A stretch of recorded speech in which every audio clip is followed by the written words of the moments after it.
Adequate notice of this meeting has been provided to the Co-Star, the official newspaper of the Borough of Belmar, and the Asbury Park Press on December 2nd, 2020, and notice of this meeting was posted on the bulletin board of the municipal building and the borough website.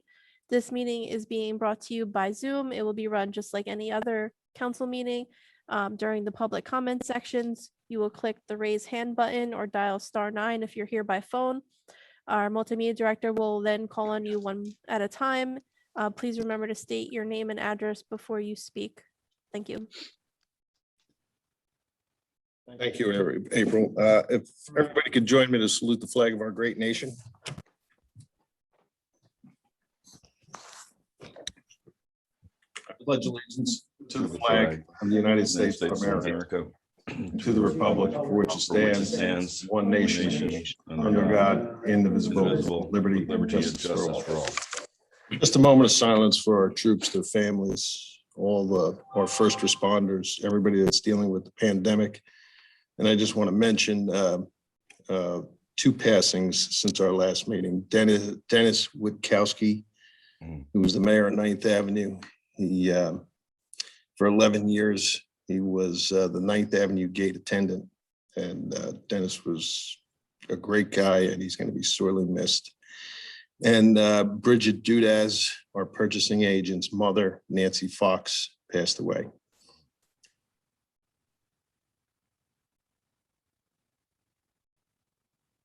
Thank you.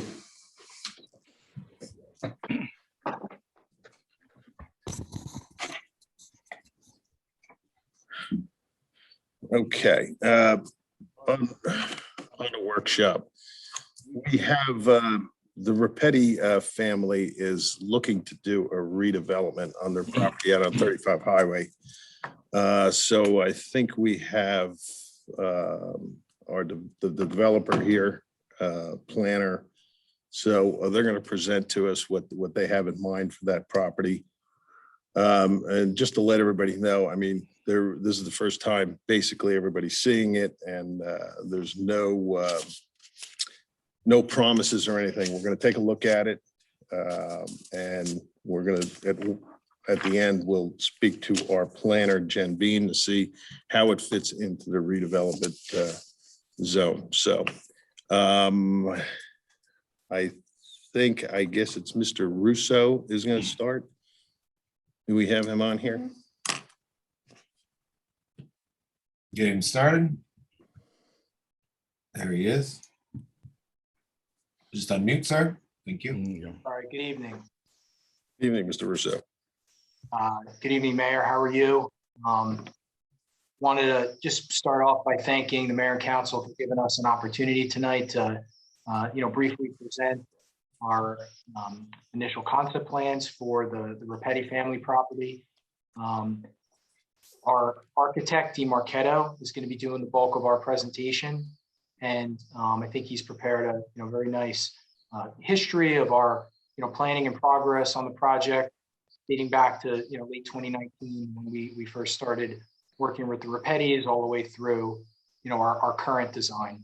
I just wanted to give a very brief introduction of our company, and then I'm going to introduce Dean and he'll take it from there. Our company Russo Development is based out of northern New Jersey. We've had the benefit of developing throughout New Jersey for the past over 50 years. A company was started by my dad, Lawrence Russo, in the late 60s, and mixed use development like we're proposing for the Repetti property is the bulk of our business. We're very appreciative to be given some time tonight. We're very sensitive to the Mayor and Council's agenda. We know you have other items, so we're going to try to keep it very brief. And we look forward to answering any questions or comments that are made tonight and doing the best we can to address those and find a pathway forward from here. With that, I just want to turn it over to Dean. He'll make his presentation, and then I'll make some closing remarks, and we'll go from there. Thank you. Okay.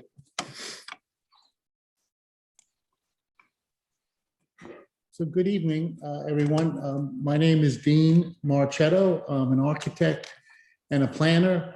I'm founding principal of my firm, which I began 40 years ago. 35 architects and planners working with us. And I'm pleased to be able to present this study that we've done for this property down in Belmar. I am a fellow in the American Institute of Architects, and our firm specializes in downtown projects, mixed use, transit-oriented development projects. I've been working on this project for over a year with the Russo team. He's asked me and engaged our firm to be able to come up with a top shelf project for your town. And I'm pleased to make a presentation tonight. And I would like to be able to share my screen. Yep, stand by. And you should be able to do that now. Can you see my screen? Not yet. Doesn't seem like I have a control that allows me to push a button to share my screen. I have you as all panelists are allowed. And I checked our settings. Can you go back and come in out of your program again? Not Zoom, just if you have a specific program that you're running with it.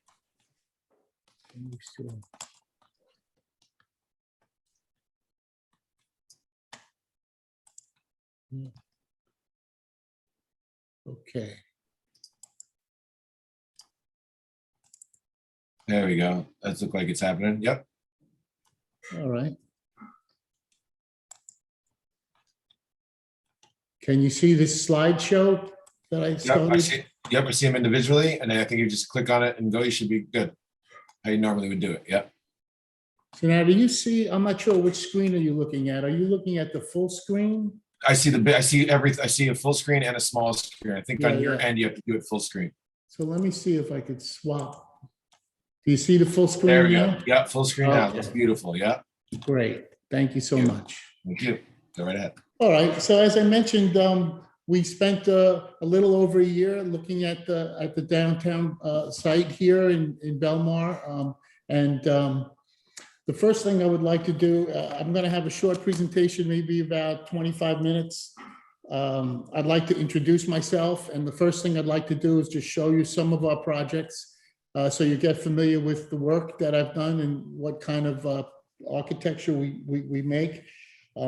Then I'd like to show you some images of projects that we thought in your downtown might be referential to borrow and fit into your neighborhood.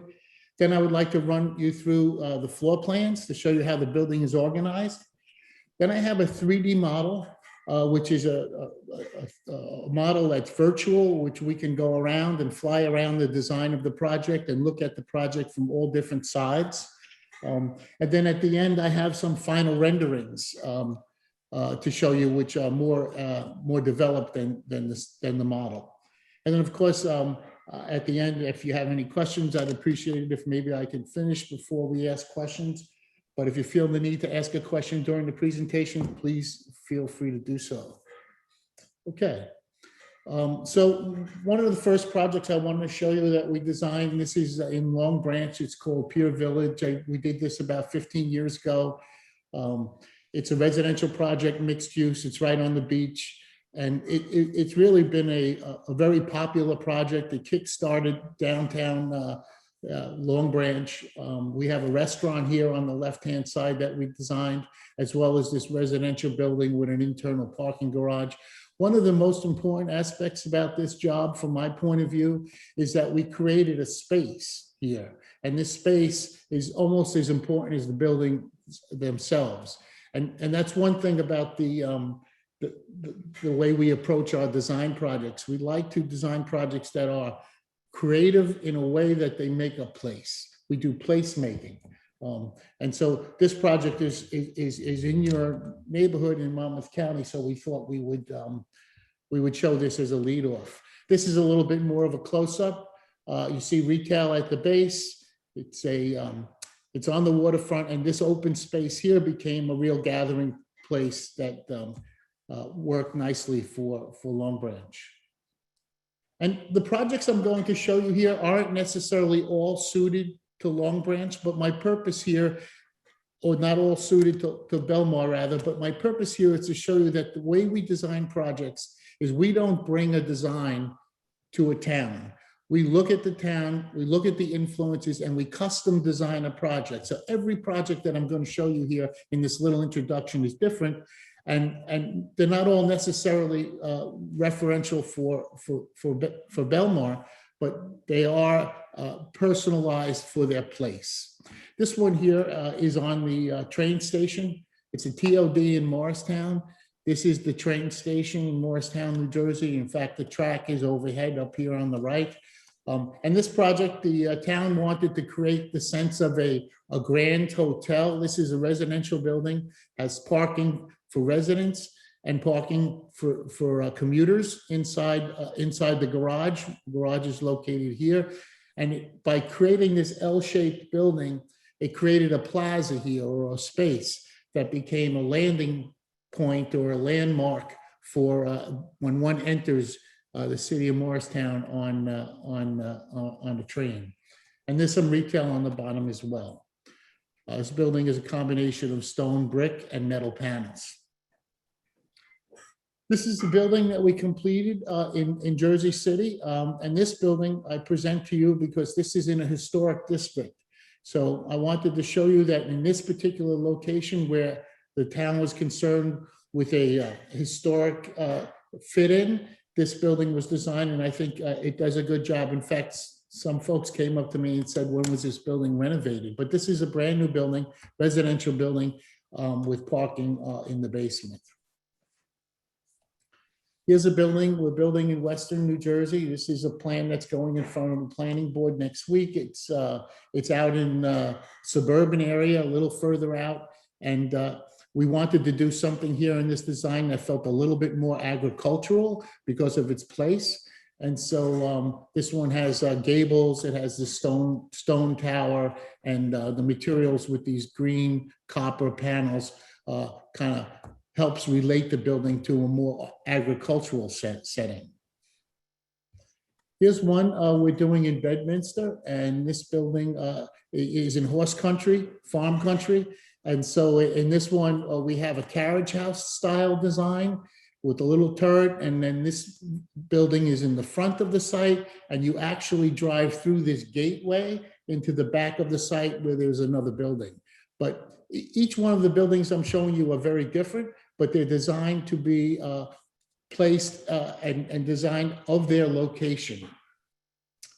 This one is in Westfield, which is downtown Westfield. It has a number of row houses and townhouses in the neighborhood. So this is a full block long project.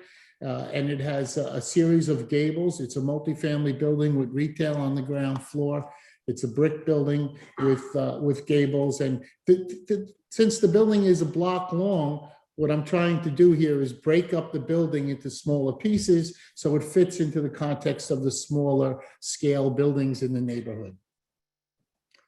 This is a building in downtown Morristown. They have a loft district, and this building is designed to borrow its influences from a Soho or Tribeca style loft building that you might see in a loft district in Manhattan, for instance.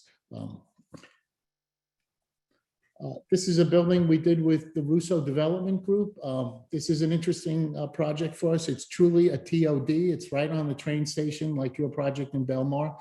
But this one is a linear piece of property. It's 100 feet wide by almost 700 feet long. The only opportunity we had here was to design a long building. And since there is no context on this site, there's a parking lot on this side. This is a commuter parking lot.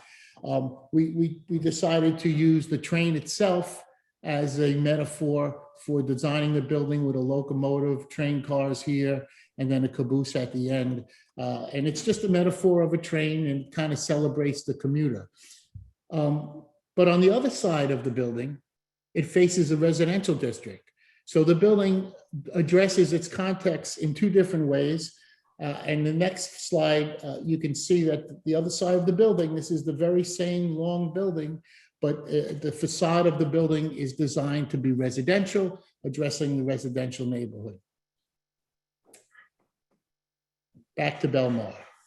So the first slide I have here is the site location. You can see the blue line is the redevelopment zone that we're in. It's the Seaport redevelopment area. And our site is this site here marked out in red. This is about a 3.22 acre site. It spans the distance from 8th Avenue to 10th Avenue, and it nestles itself right along the railroad and 35. So it's a key location, accessible by automobile. It serves as an entry gateway location coming down 35 from the north as you over the Shark River Inlet, and you come down, and this becomes kind of like an entry point or an opportunity to make a landmark or a way of entering Belmar with a high quality design that would serve as an entry gateway location.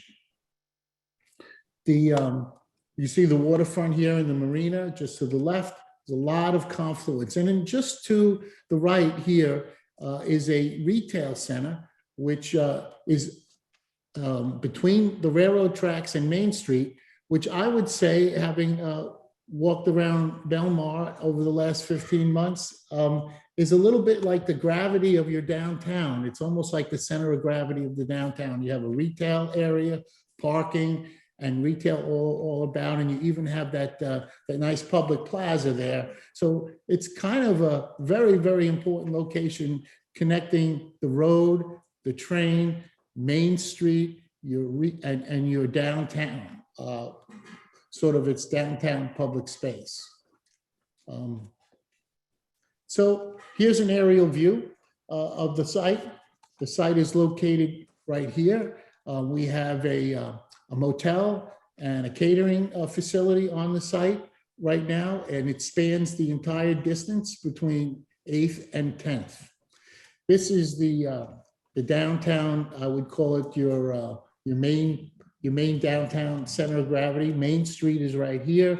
Here's your public plaza. This is all retail in here, and I guess this is a rather important location in Belmar. So our goal is to design a project here that helps to form and create the space of your downtown, but also address the waterfront at the same time. So the first thing we did was we looked at some buildings in town, maybe some recent construction, just to get a flavor of what the look of Belmar might be considered. We see here that you have some older existing residential buildings. You have this 6-story, and I believe there's an 8-story building here to the right. But looking further, closer in, we noticed that this was a nice, I thought, a well-done building here on Main Street. It is and I think I have a blow up here. Yeah, it's a 1-story of brick with a light stucco overhead, kind of a light color. It feels like it belongs in a beachfront location. And I think this is a nice building that maybe, would provide some influence for Belmar's quote unquote, the look of Belmar. Here's another building we thought was a very handsome building with again, this one's with stone and some maybe siding panels here with some copper metal roofing and some gables and hip roofs with some cupolas up above. Really makes a nice building, and I think that it fits in and could be a building that we would consider as part of the design influence. This is another building that we liked. Again, similar materials, but what's really nice about this, what we liked about this, there was a landscaping around the edge of the building that I felt really helped, make a little bit of a separation from the building to the sidewalk. And again, stone panels and siding, some balconies, a handsome building that I feel I'm starting to get a feeling of what the materials are that might feel right in Belmar. Here's another building right on your, I guess it's Main Street and I think it's 10th and Main. This is a more of a retail building on the ground floor. It's a brick building, and then it steps back. It's a little bit more of an urban look with the cornice here, but then it steps back and it has a lighter rooftop building with outdoor space on the roof. This is another building that hugs your downtown zone. This is a rather new building. Our building is a little different than this, but this is just what we noticed as far as new construction, multifamily buildings being built in Belmar. We would, as you'll see, our project will be taking a slightly different approach. It's also on the railroad, which you could see right here. I believe this is 10th. So we started looking at some buildings that we felt were appropriate for a waterfront location on the Jersey Shore. And this is a building that caught our eye. And we thought that maybe we could integrate this style into the overall design of our project. We like the balconies, we like the light color. We like the fact that the building steps back and turns to a different material. And then maybe the Spanish style roof felt a little bit like the Mediterranean look to us. And when I think of the Mediterranean, I think of the beachfront communities around the Mediterranean. And I thought that this would be, even the arches felt really nice to me, and created an arcade and an opportunity to hide parking behind it, let's say. But this was a nice building. And on the other side, again, the same building we looked at, and the arches, the step back, the top cornice here, and then the top floor stepping back again, and then rooftop activities up above, Spanish style roof, and some balconies, all to create an interesting look on the building. And this one has some retail on the ground floor. So back to the site plan. How we organized this building was we wanted to take the whole site from 10th to 8th and break it up into smaller parts. So the building didn't feel like it occupied a continuous facade all along River Road. So as you can see here, there's two C-shaped forms. There's a larger C-shaped form here on the south side, and a shorter or narrower C-shaped form here on the north side. And then there's a link between them that is 1 story lower, so that the buildings feel like 2 separate buildings. But then further, by creating a C shape, these elements that reach out to River Road, 1, 2, oh, I went too far. 1, 2, 3, 4, those elements that come out could then further break the building scale down into 4 parts. So instead of it being 2 buildings like it is on this side, which is the railroad side, we have 1, 2, 3, 4, an opportunity to create 4 separate elements to again break the building down from 1 to 2 to 4 to try to help a building like this fit more in scale. So the first thing we did was take in this shape and try to come up with our initial sketch. And this was our initial sketch for the project. You're looking at the River Road side as an idea. You can see we borrowed the arches, and then this section of the building, you can actually drive through and walk through. This aligns with 9th Street. And you can see it's 1 story lower, so that this building and this building have their own separate formal identity, but then they have these wings that pop out. So you have these interesting individual little pieces that are designed to break the scale of the building down from 1 long building to smaller parts. And our second sketch, which is a little further developed, was now working with the actual floor-to-floor heights and looking at the tower on the corner, the arches. And so this is where this is where we began to try to put this kind of a style into the building. So the next image that I'm going to present here is our actual ground floor site plan. And I would like to be able to describe to you how the building is organized. This is the railroad, and the train stop is right here. The railroad train station is right on the edge of this property. This is 10th Avenue. And you can see that there are parking spaces here for commuters that will remain, and that the building here at this location pushes further or forward, and the building here steps back a little bit as you reach towards 8th Avenue, kind of further breaking the building into parts, not only height-wise, but also shifting the plan to try to create a separation and fragmentation of the overall form. So the way the site is organized along the right-of-way of 9th Street, we have this road that comes in so that entering the project, you'll be able to come in this way or come in this way, and not only access from 10th and 8th, but to come down this road or parking area and enter the building here or off of 35. We have a residential lobby on the left for the left side building, and a residential lobby here on the right for the right side building. You can see elevators here and elevators here. This is a covered porte cochere, as you will see in the model. So when you drive underneath these arches, you're covered, almost like a hotel, where you get out of your car and maybe you can drop someone off or get picked up by an Uber. And then you'll be able to go into the residential lobbies. As you'll see later, we also have a restaurant that is on this wing of the building, and it has its own drop-off and its own lobby. And we'll show you that when we get up to the upper floors. So the main entries to the building is residential lobby 1, residential lobby 2, and then restaurant lobby here, which has its own elevator up to the private restaurant area that is open to the public.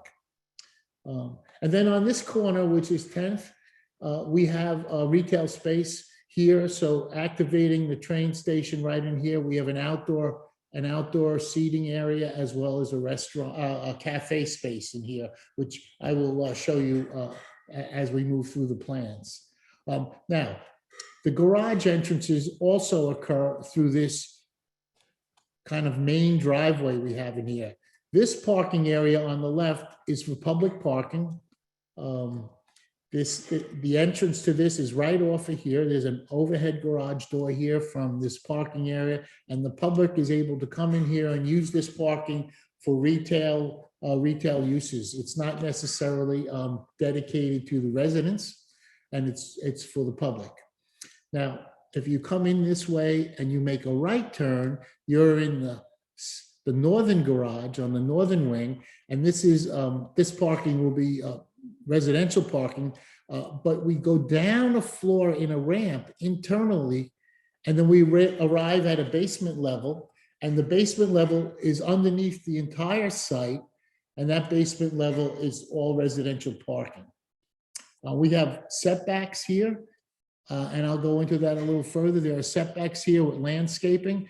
If you remember the one project we like with the landscaping, we have a nice setback here with landscaping that goes all around the building. And then this particular section, which is a roadway that goes through, we are looking at this as more of a shared street or a pedestrian street. We're calling it Festival Plaza. Place where you could bring in food trucks, you can have tents, you could have activities here, and it could be more of a gathering place for the community and residents for different events. So once you come in this building and make the right turn and go down the ramp, this is the underground garage for residents. You can see as you come down the ramp, you can park anywhere in here. Residents will have assigned spaces, and the lobby for building to the north is located right here, and there's an elevator lobby to the building to the south. So you're able to park your car if you're a resident, get into your lobby, and go right up to your residential floor. There's 280 spaces on this level alone. In total, we have, let's see, I wrote this down. We have a total of 487 parking spaces, but there are 280 down here. Up above where we were here, this is 120 spaces, and those spaces are public parking. That includes retail and restaurant parking. So moving up above the ground floor, this is our second floor plan, and you can start to begin to see how our building is organized. We have a wing here on 10th, then we have another wing in here, and in between those two wings, above the parking, we have an open deck, which is a amenity for the residents who live here. This is a passive deck. It looks out over the water and towards the west. It has, the building also has its amenity area, a common area, maybe a fitness room, also located here with the view of the water. And residents now using the amenities could come down the elevator, come into the amenity area, and then that amenity area has access to the outdoor deck. You'll see that the building has a yellow stripe in here. This is the corridor, residential units, and we'll talk about those in a little while. Residential units on both sides, some facing the courtyard, some facing the public right-of-way. Here again, double-loaded corridor, we call this, with apartments on both sides. And then you come across the bridgeway above that driveway porte cochere, and you come into the northern wing of the project. Again, this is a smaller C shape, and it has its own elevators. And it also contains a amenity deck above the parking. And that deck, again, looks west towards the water. And this deck might be a little bit more active. We have a pool planned on this side and more of a green or passive space on the south side. And residents in this building will be able to come down to this level no matter which wing you're on, and then walk across here, enter the amenities, and get into these amenity areas. The third floor, as you move up, this amenity is a 2-story space, so it's got a double height, but the third floor is by and large very similar to the second floor. You can see the shape of the building with apartments on both sides. Once we get up to the 5th floor here, this is where the centerpiece drops off, and these two floors move up to the 5th, and this stops at the 4th. By dropping the height in the middle, it helps to define the two buildings as two separate wings. And once you get into the lobby, I mentioned down on the ground floor, you'll be able to come up a private elevator for the restaurant, and the restaurant will then take you up to this floor with an outdoor seating area for public restaurant use overlooking the water. Okay. So that's the overall organization of the building. I want to now open up another program and take you on a tour with my 3D model here. Can you see this screen? Yep. Okay, great. Great, thank you. So here we have a 3-dimensional model with the same footprint and plan looking down at the site. Here is 35, the railroad, the town center, and this is our project right in here. So if I just tilt this up, you can start to begin to see the 3-dimensional shape.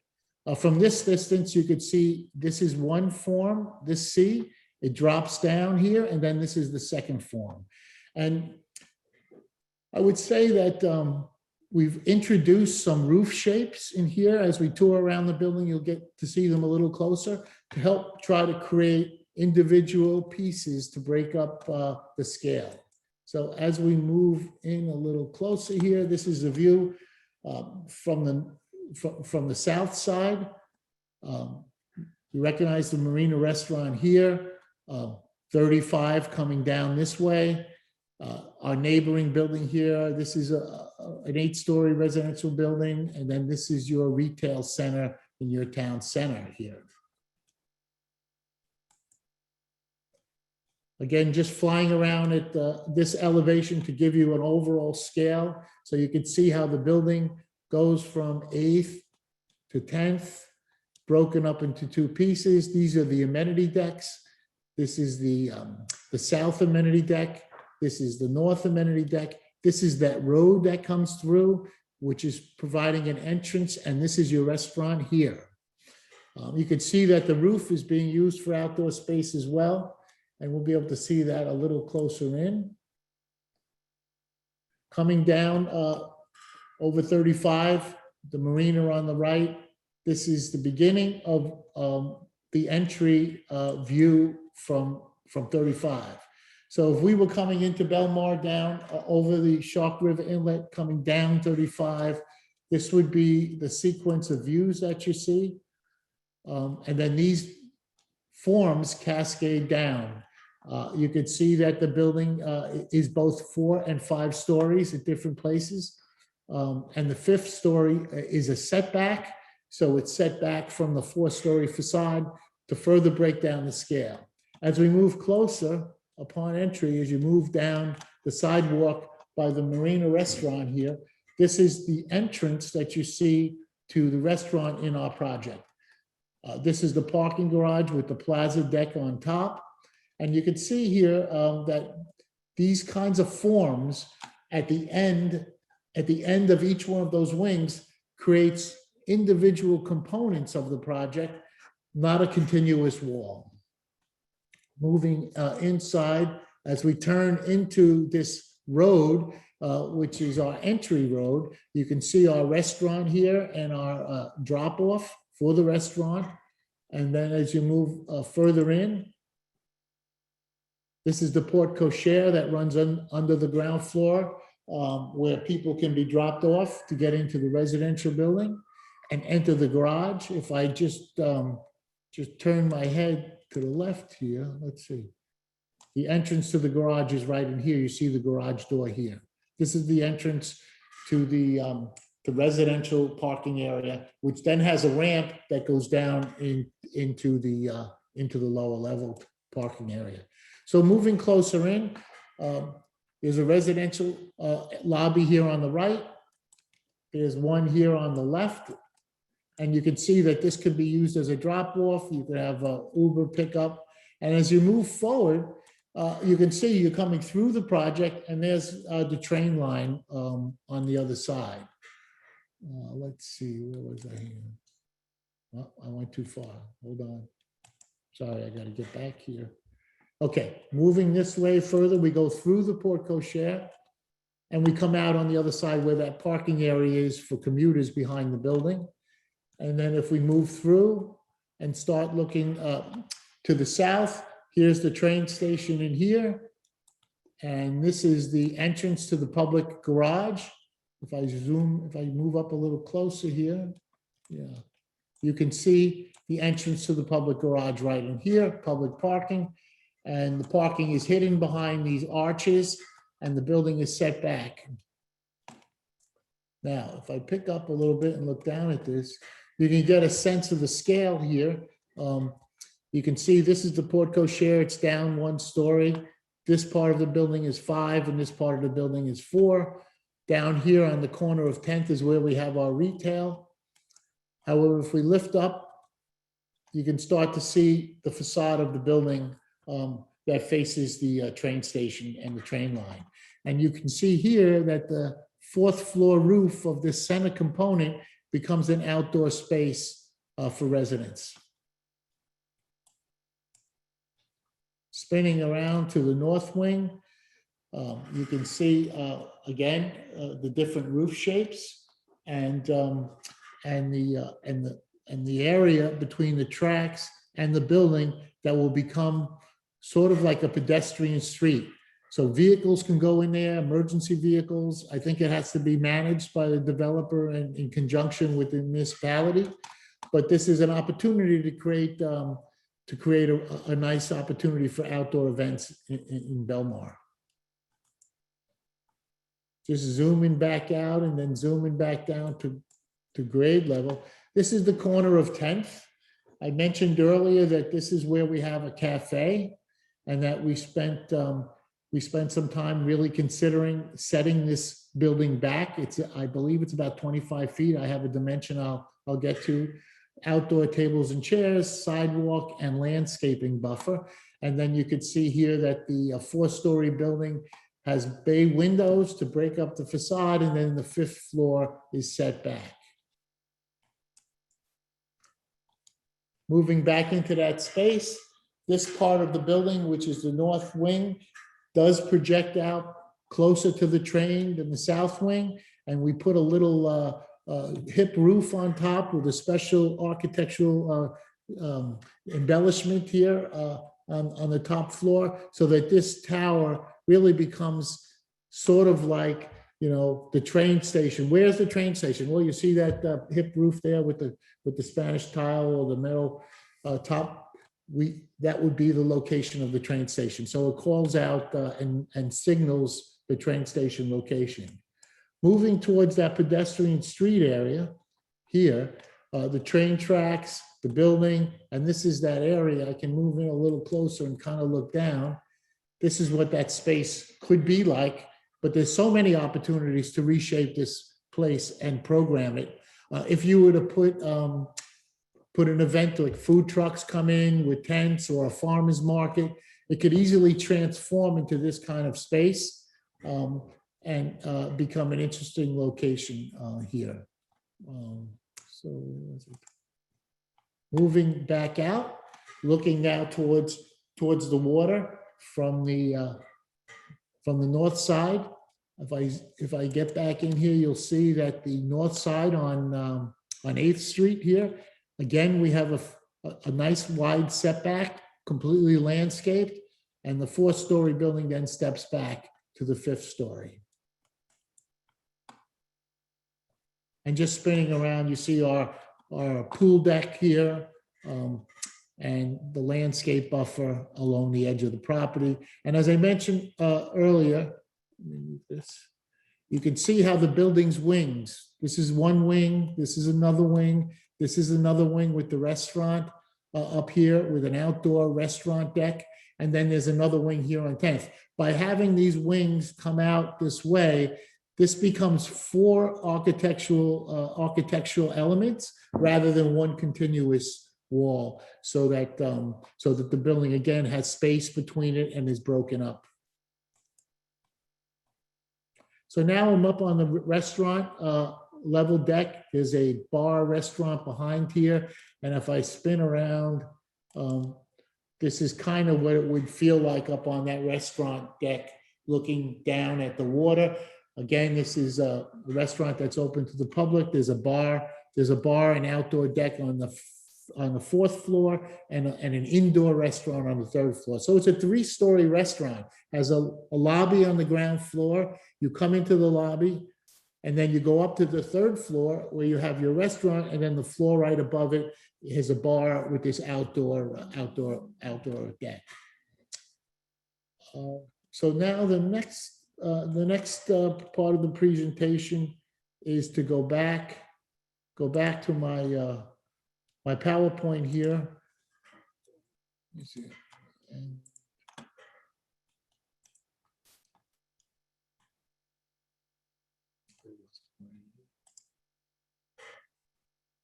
Swap screen. Okay. Can you see a full screen view here? Yes, sir. Okay, good. Thank you. I'm never sure which screen is going to pick this up. So what we're looking at here is I'm going to show you a visualization of what the new project will look like into the existing photograph that I've taken of the site. So here we go. There it is. There's the building now in the photograph, so you could see it as it relates to the neighboring properties, looking up 10th Street. Here's the southern wing and these 2 middle wings. This one here is the restaurant. You can see the outdoor dining area up here on the 4th floor. And then you can see the northernmost wing. And then as you're coming down 35, you'll be able to come right into this driveway and enter the restaurant drop-off and the residential parking areas. This is a close-up of that south amenity deck. You can see the restaurant here in a rendering. Has a little bit of a kind of like a skylight roof, and it's all open here. So on nice weather days, you'll be able to be inside in the bar and then come out and have food and beverage out here. And the restaurant itself is this floor. This is an indoor restaurant here, which is our 3rd floor, and this is our 4th floor outdoor deck. You can see the amenity here is all passive outdoor space for the residents. All of these residents who live around this courtyard all have views facing towards the water to make them take advantage and enjoy the view of the water. And then you can see the parking is underneath here, and we've masked the parking with a series of arches in the base and landscaping, so the cars are hidden. Right now on the site, it's an open parking area, and by putting the cars in the garage, it really does tidy up the site and make it a more attractive situation. Now, this is a rendering at the train station at 10th. This is that temporary parking area, and this is the cafe on that corner. You can see here we have outdoor seating area, a sidewalk, and some planting strip here, bay windows, and you'll notice that the top floor is set back. So as you're walking by here, you'll perceive a 4-story elevation because the 5th story is set back. This is a little cross section that shows you the dimensionality of that sidewalk setback on 10th. This is the retail cafe. This is the outdoor table and chair seating area. You can see it's 14 feet from the building. Then there's a 1-foot planting buffer. Then there's a sidewalk and a landscape buffer where you'd have trees and grass. And of course, this is the curb and the street. So this is just to give you a little insight into the dimensionality of that space. I know when we went down and worked with the town, we've met twice before. This was an area of concern and we wanted to address it. So this is a development that has taken place over the last year, trying to accommodate the concerns that we heard from the municipality. Okay, this is an interesting view. This is a view of the building, kind of aerial looking down. You can see here, this is your town center, Main Street in the background. And what I think I like about this is you can clearly see the 2 wings with the 4 separate elements, but you can see that the edge of the building here helps to frame and define this block, the block that spans between 8th and 9th in the town center. As a planner, I think that being able to further define this as a town center by creating edges through the use of architecture helps to identify and transform your space into a place that people will be able to see and identify. Similarly, in the building that we did in Long Branch for Pier Village, we have that outdoor space. What we have here is a building that helps to define your existing town center and not to detract from it, but to help define it. So go back from it. This one here on the left, this is the amenity deck with the pool in it on the north side. And this is an image of a project we completed, a similar project in Florham Park. And this is kind of what that pool deck could look like. The residences would look down on the pool deck, and then everyone could be looking towards the water. And this is a rendering of the restaurant, just a more enhanced view for you. This is the entrance that comes in under the portico chair. This is the restaurant entrance.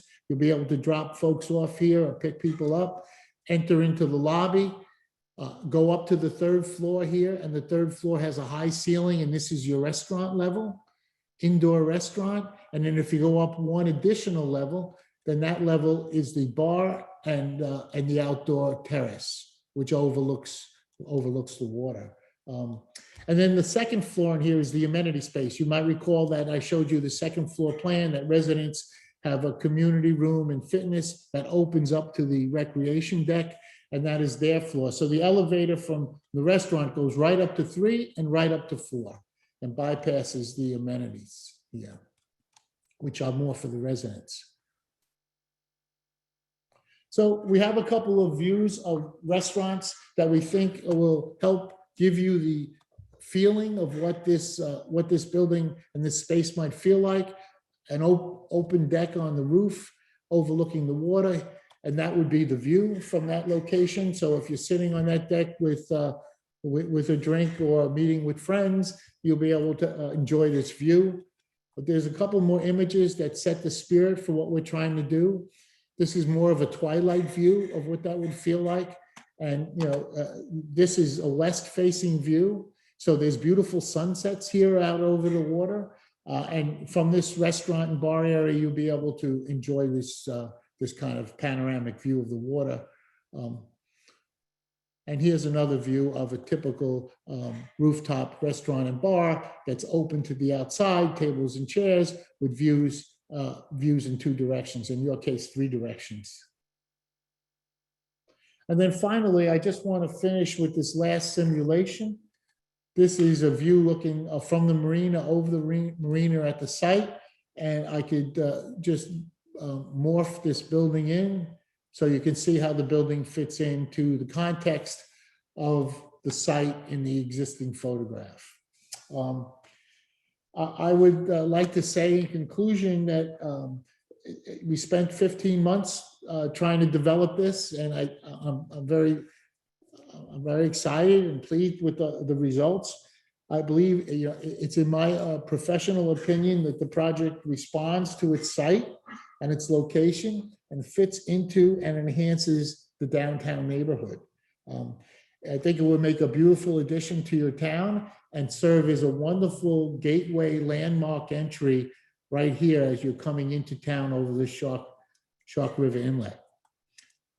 And that's my general conclusion. We're not here presenting a planning board site plan, so I didn't want to get overly technical, but I'm happy to answer any questions that you may have.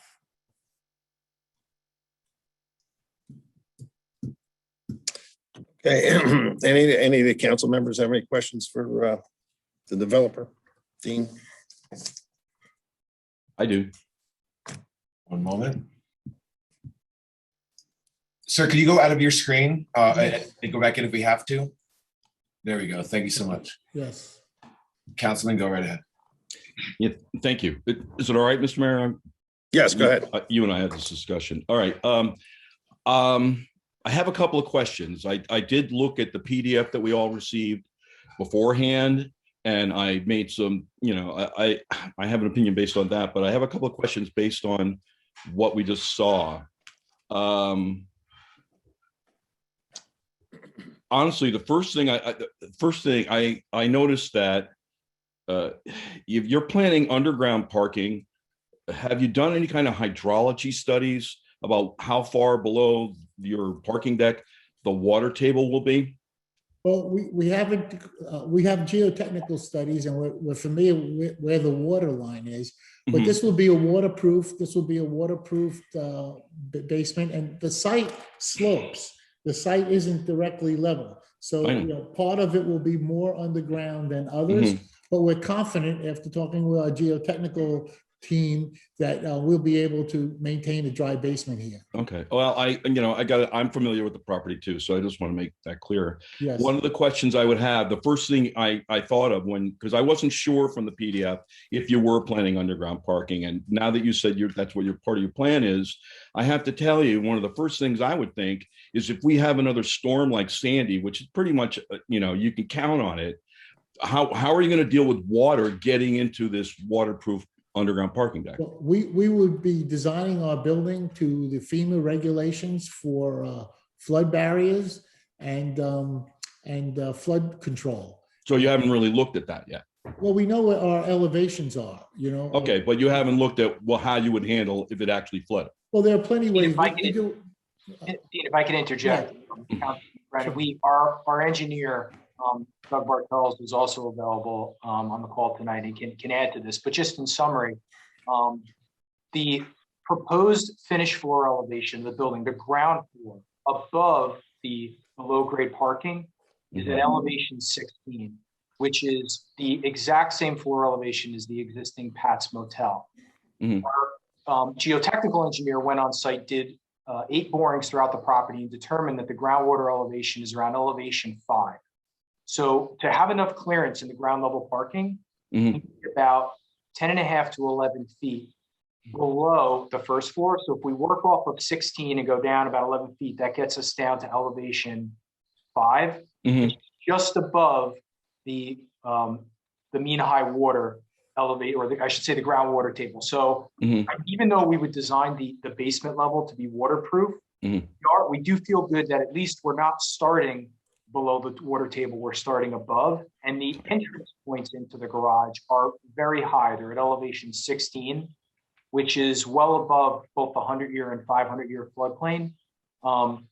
We do know that besides getting Belmar's approval, we would have to get a DEP waterfront development and FHA approval. And we know they would closely look at these areas that you're pointing to. And we would do whatever was necessary to make sure that both the borough and also DEP were satisfied that the garage was designed to stay dry in all events. Okay, thank you. I had a few more questions. I'm sorry to jump right in and start and monopolize the time, but I took a lot of notes and I have been thinking about this a lot. Is there any kind of net change in impervious coverage from what's there now to what you're proposing? An increase, a decrease, the same? Yeah, I don't have that number. I know right now there's a lot of surface parking there. So it's all I don't runoff. have that number. I'm sure the engineer will have it, but we'll take note on that and see if I can get that number. I wasn't planning a very technical presentation tonight. It was more of a general, but okay. I can confirm, Dean, that the impervious coverage post-development will be less than what exists today. Good. That's good. Including and excluding the green spaces on the elevated decks. Okay. So I think we can confidently say we're going to reduce impervious. Okay. When you were planning this project, was there ever any thought given to actually putting in some kind of hotel? Because that's one thing we desperately need in town is a high quality hotel. Any thought about that? We did do an initial, before even developing our initial master plan concepts, we leveraged some of our, professionals to do a market study to determine the feasibility of luxury rental housing, for sale housing, boutique hotel, retail space, just so we could understand, given what had been done in other shore communities, from Atlantic City to the south, all the way up to Long Branch, Asbury Park to the north, what could be successful here from a planning point of view and an economic point of view. And it became clear to us that retail space, a very high-end restaurant, bar, a high quality residential project could be successful. We did not believe that there was sufficient demand for a high quality hotel, but just based on some of the advice that we had from our fiscal impact consultant. We'd be happy to share some of their thoughts and conclusions with the borough. But the hotel market was seeing headwinds pre-COVID, and now looking into the future, especially in a seasonal market like Belmar, I think there was definitely concerns about the viability long term. Okay.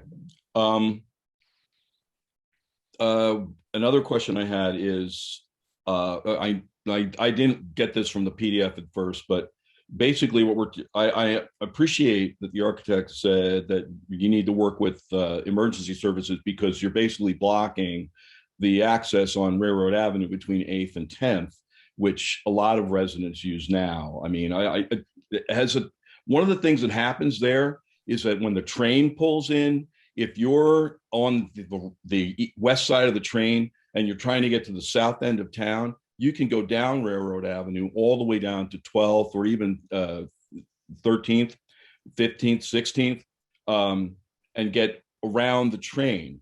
Has a traffic study been done to say what kind of impact not having that access would be on the traffic, particularly when the train is in the station? Well, that space would be programmed in conjunction with the municipality. And there will be a traffic study done, but it's not necessarily closed road. It's just a road that can be both pedestrian friendly as well as open to vehicles, depending on how it needs to be used. Like if there was a permit needed to put a food truck in there, that would be done in association with the municipality. It wouldn't be universally closed. I imagine that has to be worked out and programmed. All right, thanks. And my last question, I'm going to have more to say later, but I don't want to take everybody else's time. Other people have questions, I know. So my last question, in particular, the presentation was very well done, I got to tell you. And the building is it's an attractive building. I like some of the things you've done with it. But when you were starting, you showed us some of the buildings we already have along Main Street, and they're all up to code, 3 stories within our development codes. Was there ever any thought to not going 4 and 5 stories high? Well, we could have lowered the height of the building, but we wouldn't have been able to do the wings. We would have had to do like a square donut or a triangular donut that wrapped around the 4 sides of the site so we can get more density lower and block the views from the courtyard. We felt that by breaking up the building with these wings, that the building would feel less dense, albeit we'd have to go an extra floor to get there. So that was a design choice that was made. Because in my opinion, I think that the neighborhood could handle it, looking at what's in around it. There's an 8-story, a 6-story, you have all the open space of the waterfront. And the way the building is designed with a setback, I honestly believe that the 5-story would not be an encumbrance on the town, and that the architecture benefit from breaking the building up into components would be a more successful solution. Okay. All right, that's my questions for now. I'll have some more later. Thank you. Okay. Thank you. Anyone else? I have some questions, but I think Pat had some as well. Okay, I'll go. So I do like the look of the building, and I think that that space there does need some redevelopment. So I'm glad that we're seeing a proposal here. A couple questions that I have is I saw there would seem to be a lot of 1-bedroom units in there. Can you tell me how many 1-bedrooms and how many 2-bedroom units there are in total? Yes. So we have 91 2-bedroom units, 132 1-bedroom units, and 23 studio units. And a studio is that 2? There's no bedrooms? Like what's, I don't. It's a living room, bedroom combination. There may be an alcove for a bed, but it's not a separate bedroom. How many was that? 23. 23. So I guess my question is, how did you come up with that ratio of 1 to 2 bedrooms? Like, I guess my question is more gearing towards, why do we think we need that many 1-bedrooms and not as many 2-bedroom units? So we were given this program for our marketing. So Ed, maybe you ought to. Yeah, I can address that. It's an excellent question, and Councilman, we're always struggling to monitor what's going on in the market, what the trends are, and trying to make sure that we're proposing a unit mix that is sensitive to what the market wants and where most of the demand is, but also make sure that we're not creating a project in a unit mix that creates, concerns for the borough. So we did start out in the planning for this project consciously with a heavier ratio of smaller units, studios, which are generally occupied by 1 resident, 1-bedrooms, which could have 1 or 2, smaller percentage of 2s, because from the borough's point of view, I think the fiscal impact to having less 2s, and we're not proposing any 3-bedroom units here, although we'd love to have a handful, are much less. I think given where the market is today, there is a trend now, especially in communities like Belmar, very good towns where people, prefer to have a little more space. I think there would be demand for more 2-bedroom units than what we're currently showing, and we can certainly work with the borough to add some 2s, possibly eliminate some of the 1s, and come up with a more even balance instead of, we're about 60%, 40% right now. Studios and 1s, 60%, 2-bedrooms, 2s. We would certainly be open to revisiting that mix, perhaps adding some more 2s. And we usually do that constantly throughout the process because the market is always changing, especially now. And, post-COVID, certainly, the larger units have some more demand than they did even, 12, 18, 24 months ago. Sure. And, my interest is in how do we attract more families to town? And I think the 2-bedroom units provide that more of an opportunity for that. I mean, you can get a young married couple or even unmarried, just cohabitating couple in a 1-bedroom unit. But the second that, they start to have a family or anything like that, the 2-bedroom units are what's going to help bring families to this town. The other question I have is, it was my understanding, and maybe you can correct me if I'm wrong, is that these are all rental units. Is there any thought about having condo, a section of condo or mixed use residential areas? I mean, maybe splitting the 2 towers up and having condos on one side and rentals on the other. We looked heavily into it because, honestly, if we felt there was a strong condo market for this project, the economics of building a condo project are better than building a rental project. What we did find early in the process, though, is we studied a number of condo projects on the waterfront. We hired a firm called the Marketing Directors, which has been the sales and leasing agent on a number of nearby projects. They did the Essex and the Hudson, for example, the Essex and the Sussex and Spring Lake years ago. They've been the agent for many of the projects in Asbury Park and Long Branch. And their feeling was that given the property's location off the ocean, even though it has great views of the Shark River Inlet and the Shark River area, they thought it would be a stretch to sell condo units here. So our goal then shifted to building a residential building that looked and felt and had all of the same amenities, quality facades, quality finishes that you would expect in a condo building, but that was offered on a rental basis, so it was more affordable and attractive to residents. Okay, thank you. And just one last, it's actually 2 questions, but what's the total height of the building, including the parapets or the towers, all of that? Well, the heights range. The basic roof of the 4-story component is 48 feet. The roof level is 48 feet. And that's based on an average grade because it's different all around the site. And the average height of the 5-story portion of the building is 58 feet. And then there are peaks that go up for the hip roofs that may go up a couple more feet, maybe 5 or 6 more feet to the peak, the very peak of a pitched roof. Okay. And so how is it? Okay, so that is because this is in the Seaport redevelopment, and I think these are above that. I believe you're right. Yeah. All right, so that would have to be addressed. And does the number of parking spaces comply with the Seaport redevelopment parking allocation for the units?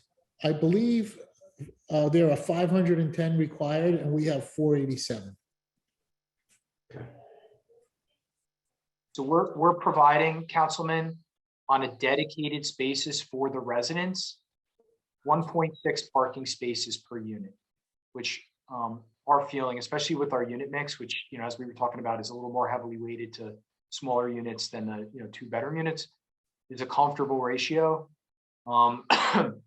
If you include the shared parking that's on site, which is the 120 spaces that Dean referenced as being public parking, available for commuters, available for patrons of the retail space, the restaurant, which would be available for residents after hours during, what tends to be the peak residential parking periods, we would have close to 2 parking spaces per residential unit. But we do have 1.6 dedicated and the ability to get very close to the redevelopment plan requirement, which is 2 per unit on a shared basis. Okay. All right, thank you. Yeah, and no more questions. But just to add on to it, when I heard about the underground parking, the first thing that came to mind is Route 35 floods a lot, and how is that going to be mitigated? But you answered that from when you spoke to Councilman Brennan. So thank you. Thank you. Council President Juan, you had a few questions?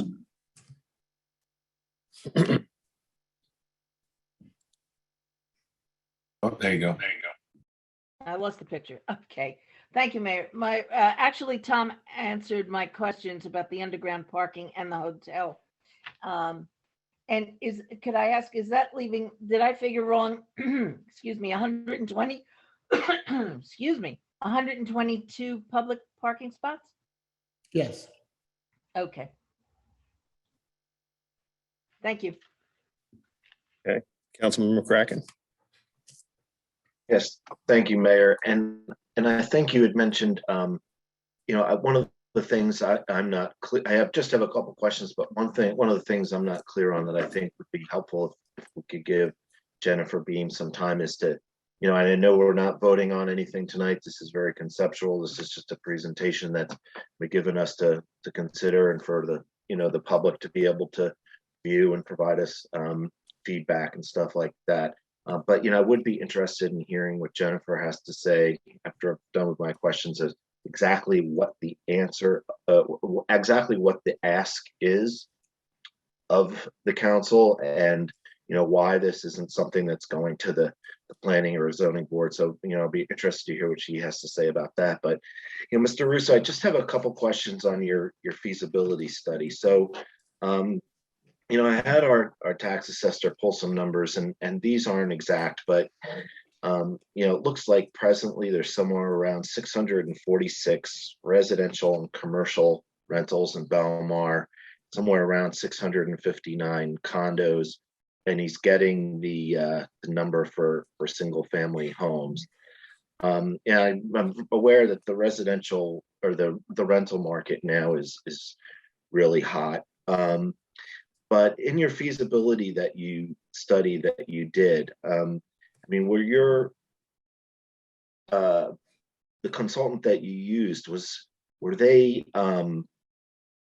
very sure about the fact that adding 446 rental apartments in town, that there's enough demand to fill those?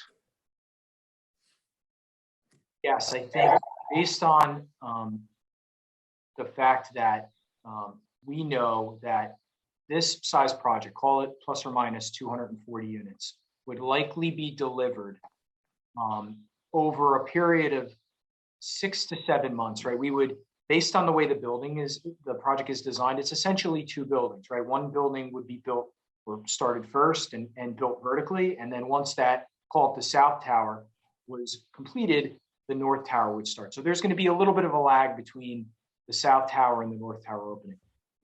The marketing directors felt that we could reasonably assume we could rent around 25 to 30 units a month, provided that our asking rents are, reasonable relative to other options that renters have in the market. We do feel that this building would get a premium because given its amenities and its design, we do feel that Dean did a very good job of designing something unique that would, command hopefully the higher rents that we've seen in this part of Monmouth County. But despite that, assuming more than 25 to 30 units a month leasing, I think would be overly optimistic. If we built the project in 2 phases over 6 months, we would deliver, say, 120 or 130 units at first, and then 5 or 6 months later deliver the next units. Given that phasing schedule, their opinion, and this is the marketing directors again, was that the demand would be there to absorb the building and not put us in a situation where we would have a significant number of vacant units for an extended period of time. Yeah, I know you shared that you're willing to take a look at the unit mix, and I'm not going to repeat the questions that have already been asked regarding condos and a hotel. But in your feasibility study, did your consultants look at a condo hotel? I know that's a model that's being used some places where people actually own the unit, but then when they're not there, put it in the rental pool, and it acts as a hotel destination point. Particularly with that fantastic restaurant that you have there, I would imagine there will be a demand for folks to come in and have catering events and private parties and things like that. Is that condo hotel model something that you looked at as well? No, I do not believe, and we can confirm this with our leasing and management company. I don't believe they specifically looked at the concept of a combination condo hotel. I know they took a very deep dive on the feasibility of doing condo units. And they also looked at the, whether this location would warrant, even if it wasn't a large hotel, even if it was a boutique hotel. And their feeling was that, we would have to assume very light absorption. Like if we were lucky, maybe we could sell, a couple units a month at the price point that we would need to justify a for sale project instead of a rental project, based on what they were seeing in other communities. And, even though Belmar has a lot to offer as a downtown, it's a very desirable community to be in. And there isn't much, if you want a non-single family home in Belmar, you have limited rental options currently, certainly for new construction. Even though Belmar has all those community assets, our consultant's feeling was that when you're not on the ocean and buyers have the option to buy condos when you're right on the water, that's a significant disadvantage for sale product. And they were hard pressed to find even one example off the ocean, which we're about 3/4 of a mile as the crow flies from the site to the ocean, of an example, a case study condo project that we could look at and say, hey, that was successful. And that's really what drove us, the rental side. But this would be a high quality rental building. It would not be inexpensive. Renters here would likely be renters by, choice, not by necessity. And we would want the building to look and feel just like it would had it been a for sale building. What is your rent would be for the 1 bedroom, the studio, and the 2 bedroom?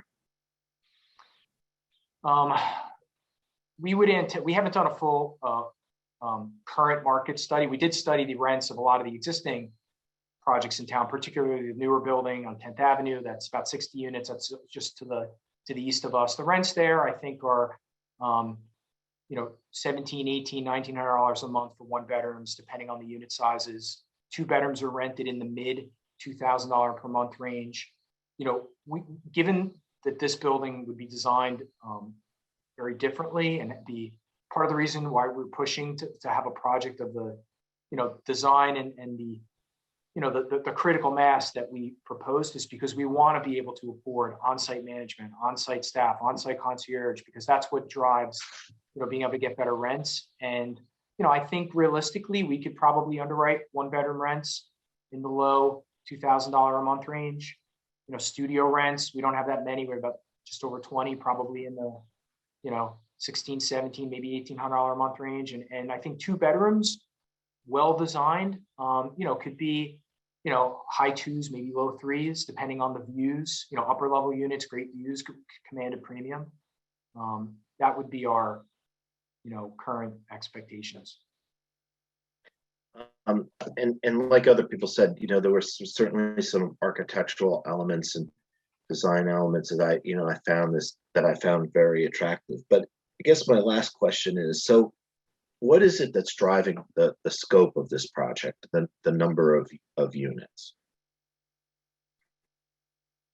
I think, and Dean could answer this better than me. I mean, we didn't approach the project with the mindset, hey,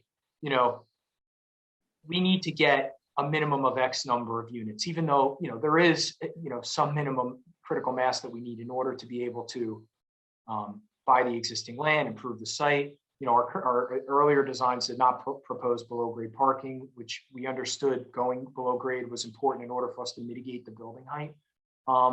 And, we did start out with a slightly bigger plan. Our current plan has been, reduced a bit from the earlier concepts.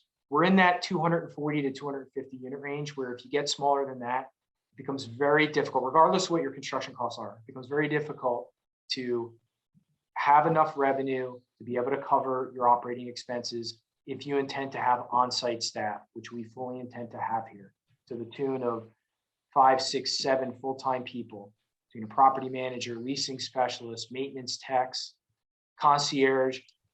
Below a certain critical mass, it becomes very difficult and infeasible, really, to manage the building in a way where you could say it's a first-class, fully amenitized building. Thank you. Okay. Excuse me, Mayor. I'm sorry, this is Yes. John. We have just one hand as a question in the audience. I don't know if you want to do that. We're gonna do Jen Bean and Jerry Frieda first, John. Okay, thank you, sir. Sorry. So Jen Bean and Jerry Frieda, I know you've talked with their planners and engineers with the Russo Group. So maybe you could give us some insight on how this project evolved and what you know about it. Sure. Jerry, would you like me to start? No problem. Go right ahead. So I think, Mayor, you had indicated initially that this project came to you through the property owner, and that's kind of how it came to us through that channel. And we initially reviewed what was being proposed against the Seaport Redevelopment Plan standards for this section of the redevelopment area. And I think that one of the council members had asked, why we're here instead of going to the planning or the zoning board. And the proposal that started the process deviated significantly from the standards in the redevelopment plan. And as Mr. Russo had indicated, they did reduce the size and scope of the project to what you see today, but there are still some areas of the plan that would require changes because you can't get this type of relief from the redevelopment requirements. So what that means is that these areas that they don't comply would need to be amended in the plan in order for a project similar to what you've seen today move forward in the process. And I can kind of run through where those deviations lie. So first, the plan requires the maximum height of a structure to be 3.5 stories, 35 feet. This project is 5 stories, and the building height along river and the rail line would be almost 58 feet, and along 8th and 10th about 47, 48 feet.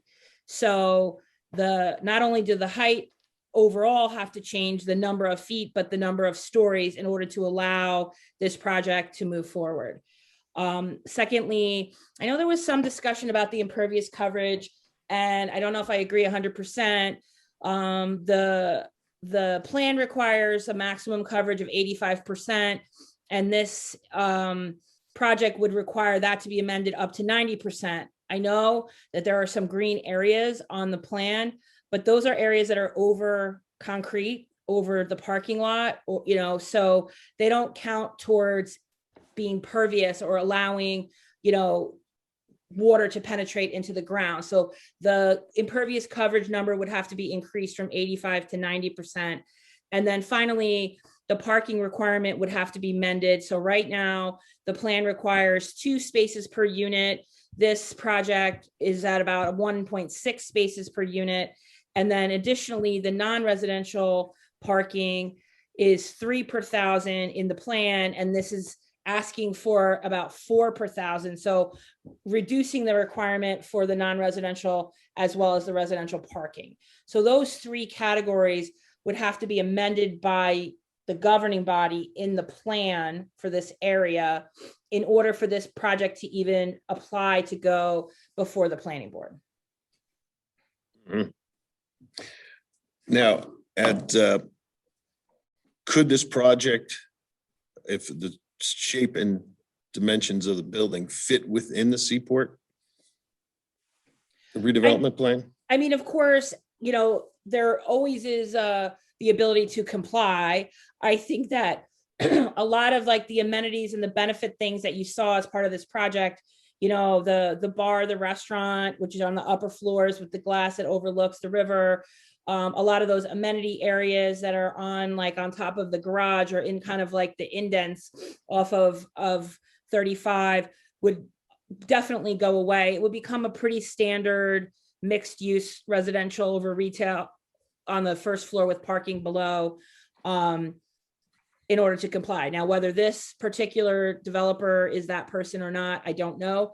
But it, you know, in order for all these additional amenities and benefits associated with this project to occur, an amendment would have to be done. So that's what this governing body would have to look at, to have a building that's welcoming to come into town, or to have basically something that fits into the Seaport redevelopment plan that wouldn't have the architectural design or be in a nice looking building coming into town. So that's basically what the governing body is going to have to decide. Yeah. Okay. Mr. Frieda, do you have anything to add as the engineer? Yeah, I would just add that, you know, parking is always an issue in Belmar. And you know, I feel like they've done a pretty good job with where they are now. We can look to tweak that, always make it better than it is now, hopefully, because more parking is better. Water and sewer to the site is there. However, we do have some compromised elements in our collection system on the sewer side.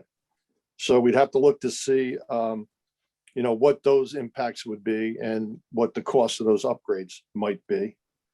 And then the groundwater infiltration, again, it's too early to kind of get into a hard design on that, but those things are done all over. It's very commonplace in areas like this. So I'm sure that can be worked out. Lastly, they're going to have to get CAFR approvals and things of that nature, DOT approval for access to the site. And that will also be things that they're going to be required to do moving forward. Okay.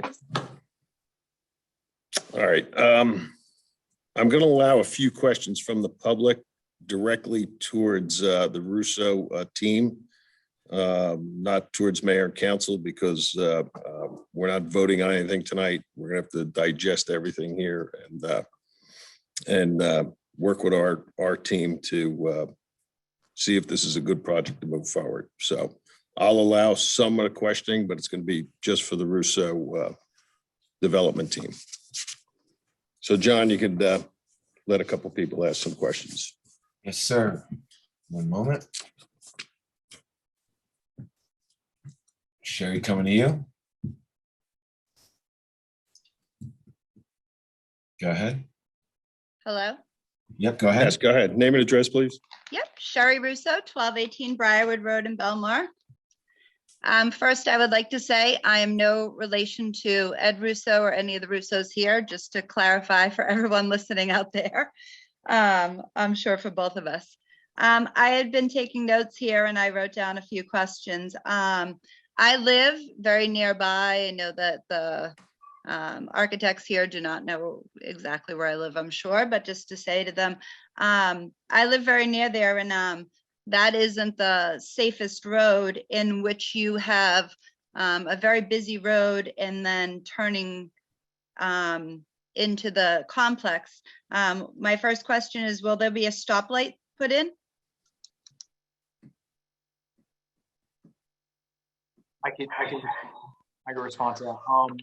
So thank you for your question. And you're referring to the new proposed driveway that's in line with the former 9th Avenue, right?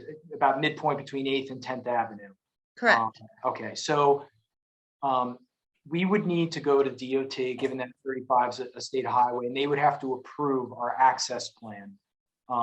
We do not believe that DOT would require or if we were proposing a signal there, that they would allow it, because the proximity between the 8th Avenue and 10th Avenue signals is already very close. Yes.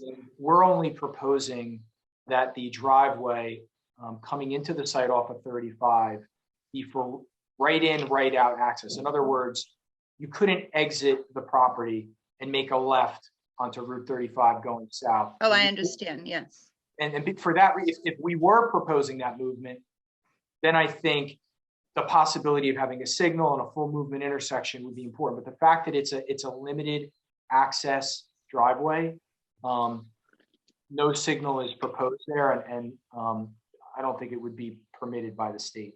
Oh, all right, because that really backs up there. I just have 2 more questions, sorry. How long will it take you to build this building? I would say that once we were out of the ground, meaning the basement level, the below grade parking had been excavated and foundations were built, and we were going vertical, it's probably about a 20-month project start to finish. If you include the additional time needed for ground improvements below the building, things like piles or deep foundations, that would go first. Then the base, the below grade parking would be built. It's probably more like a 24-month plus project. And also, my other question is, sorry, I didn't want to ask a question that was relating to council. I know the mayor said we weren't doing that. My other question is, and I'm no expert in this myself, but that area always floods. And in my opinion, if you have an area that always floods, that means there's not enough space for the water to go. And here we're taking a huge amount of space and not letting water go under the ground, because we're going to be building a waterproof parking garage. Will that cause, and is there a study done on this? Will that cause the surrounding residences to flood worse? Like, my feeling is if you have a gallon of water and you're pouring it in a gallon space, it evens out. But if you have a gallon of water and you're pouring it in a half-gallon space, it would seem to seep over. And where we're going underground so much with this, my feeling just is that the residences in that area, which already flood, that would cause more flooding. I was just wondering if there was any study of any type done on that already. Sure, that's the next. I'm sorry. We have, even though we have not, submitted a formal application to the planning board and done, the full engineering of the site that would be completed as part of that process. We have done a very detailed investigation of the existing grades on the property. We've come up with proposed grades for all of our circulation routes through the site, the building floors. There's no question that there are areas of Route 35 River Road that are very low as elevation 6 to 7 feet above sea level, which is below the 100-year floodplain. The proposed building will be well above that, be at elevation 16. And our on-site driveways would be well above the 100-year floodplain as well.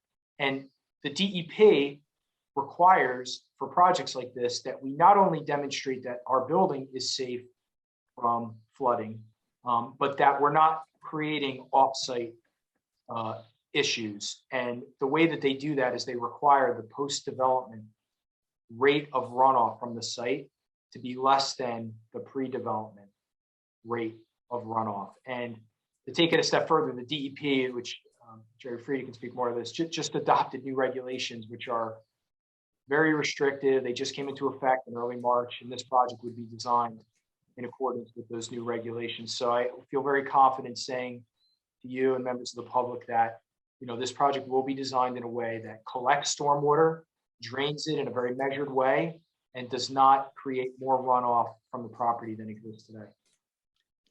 Did you know that that area, 1 block down at L Street, that floods during a normal rainstorm. The road, the police have to come and close the road there as is. I just don't see how, I understand what you're saying. I just don't see how that could be possible. If there's already flooding, that road is already being closed during a normal rainstorm. I would have a really hard time with thinking that we're going to fix all those problems by putting a basement in that's that large. And I don't want to take up everyone's time. I was wondering, someone just texted me a question. I hope I can ask that. Where would the heavy machines be located? Being that this is going to affect traffic, especially during the summer. During construction of the building? Yes. So we would, we would need to make sure that, we kept all of our equipment on site, which even though this is a, it's a somewhat tight property in a downtown, we can, certainly feel very confident that as long as our logistics plan is done carefully and properly, there's no reason for us to be parking equipment offsite or creating any sort of offsite concern for neighboring properties. That's something that the borough will be looking at very carefully if we get to the point where we're submitting construction permits to them and they're considering issuing physical permits. Oh, so it would be possible that you would need to have construction permits there, I see. All right, the person who texted me that said, thank you for answering the question. And thank you to everyone for answering my questions. Thank you. Lisa, coming to you. Is that one more?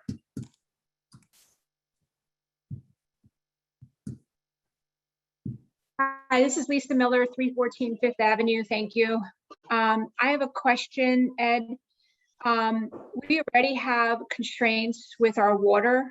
Our water is like brown, dark brown, light brown, dark brown.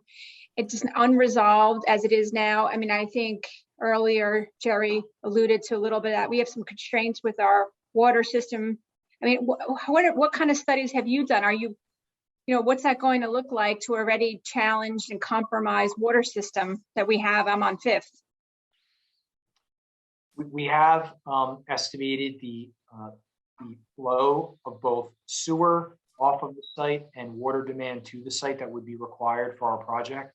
Our engineer is on the call and could speak to that in more detail, but just to answer your question more globally, we would not only need the Borough of Belmar's approval of our proposed sewer and water connections, but we would also need approval by the DEP for both treatment works approval, which is for sewer, and a water main extension approval for water.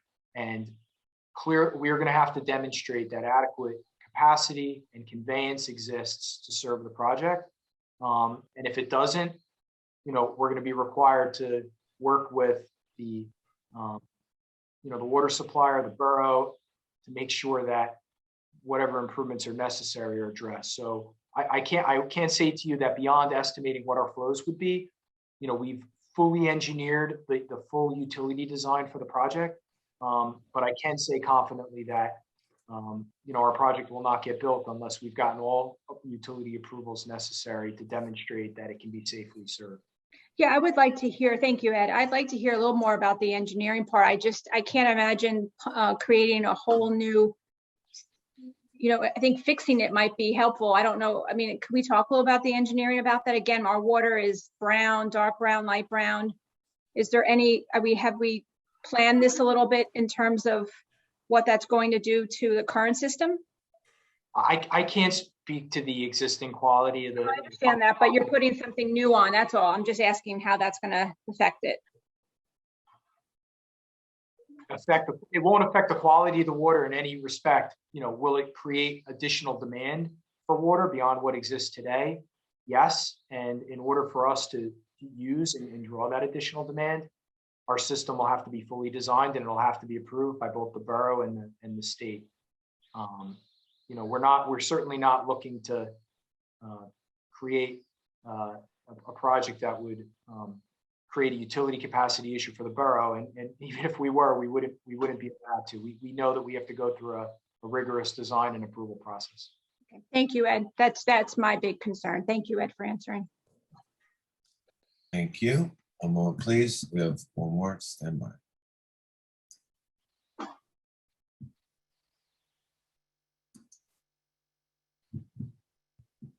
And Gerald, go ahead. Good evening, everyone. I just have a practical question. If I'm a resident and I'm coming down Route 35 going south, how do I get into the building with my car? So you could make a left at the intersection of Route 35 and 10th Avenue, and then make a left into the property at the 10th Avenue driveway and access the site that way. Well, I would have to go all the way because that would put me into the residential parking area, correct? The driveway from Route 35 Right. going Route 35 north, right, which is midway between 8th Avenue and 10th Avenue. That driveway is, call it maybe 200 feet north of 10th Avenue. So vehicles going south really wouldn't be going too far past the main driveway coming into the site, which is off of 35, to get to 10th Avenue, to then have to make a left and then drive a short distance and make another left into the site. Okay, yeah, I understand. So then I turn on to 10th and then I have to go to the street right before the train tracks and make another left and then go down to the opening basically and make another left and then I would get into my residential parking. Yes. Right? Yes. Okay, that's what I wanted to know. Thank you. Welcome. Thank you. No more hands. Okay. All right. If we don't have any other questions from the council, I want to thank Mr. Russo and his team for presenting. And the discovering body will be discussing it with our planner and engineer further. And well, I'm sure our planner and engineer will be in touch with you guys. Thank you, Mayor Walsifer. We appreciate everybody's time. We know this, went a little longer than anticipated, but we do very much appreciate the time, and we look forward to hopefully, moving forward with a project that the borough and the community can be proud of. So thank you again, and we'll drop off the meeting. Thank you. Okay, thank you. Thank you, everyone. Let me just switch you out. You guys can get out if you like.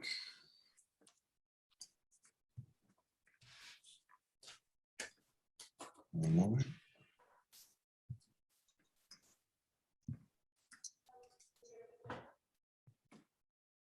Okay, we got everyone still here. Click the right buttons. Okay, go ahead, Mayor. Thank you. All right, thanks, John. I have Ryan DeLee here tonight for workshop. Just real quick, give us an overview on where we are with first aid starting on April 1st. Ryan, if you can just give us give the council an update. Good evening, Mayor and Council. Hope you're all doing well tonight. What we have right now is our preliminary state application has been approved, where we are moving to our second phase, which would be registering the vehicles, the ambulances, and we will be moving towards a site inspection for the vehicles to become licensed. Tonight, we have a resolution authorizing the purchase of the vehicles that we're working towards. We have a staff assigned, and we have a EMS director who is on board, who is assisting with this whole process. And that's where we are right now. We are still on track for April 1st for coverage. All right, can you just let the council know a little bit about, we're rejecting the bids that came in. We sort of knew what they were going to be. And we're going to have a municipal EMS service. So if you could just elaborate on that a little bit. Yeah, no problem. So we, last meeting, we had the RFP for EMS services, where we decided to go with the fact that we were going to run the EMS based through the municipality. From there, now we did a bid spec for a bid specification for EMS billing. The bids came back. We only had a sole bidder that did not meet the full needs, and we did realize that we had to adjust what we were looking for on the specification. So we are putting that back out for an RFP to the EMS billers for what we're looking for and the specifications for the town for that EMS billing. So with that, we are going to get our EMS billing company, and we are going to go through the processes of getting our MPI number, our Medicare and Medicaid billing approvals as well. Thank you. And the there'd be no back billing to residents of Belmar Lake Como, correct? No, that is the way that we are doing it is the current way that the first aid does it, and that's a soft billing concept. So we take what the insurance company pays, and we do not go to collections for the remainder balance. Does any of the council members have questions for Ryan? Mayor, I do have a question. Yes. Ryan, we're looking at a paid concept as well as a volunteer concept. The same scenario that we had prior to April 1st, correct? That is correct. So right now we have a paid staff in place, and we're looking for the supplemental volunteers. We have had some interest from some community members who are looking to serve the borough. So anybody on this meeting, or if you could talk to your friends, anyone looking, we have links on our website right now for a basic application, just looking to gain interest, begin a registry, getting interested community members involved, as well as it's going to be advertised on our Route 35 sign, hopefully tomorrow. So this is supplemental to our paid squad to moving forward. We had to act quickly because of the April 1st deadline. But the short-term plan is to have a paid squad out there, but we're looking at all the options to reduce the cost and make it more affordable to the residents, correct?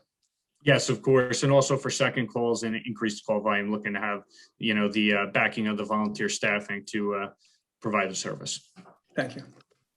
And we're also looking to train some of our employees, like DPW employees and police department employees, so that on winter months when it's slow, they could, a call comes in and they would be available to do transports.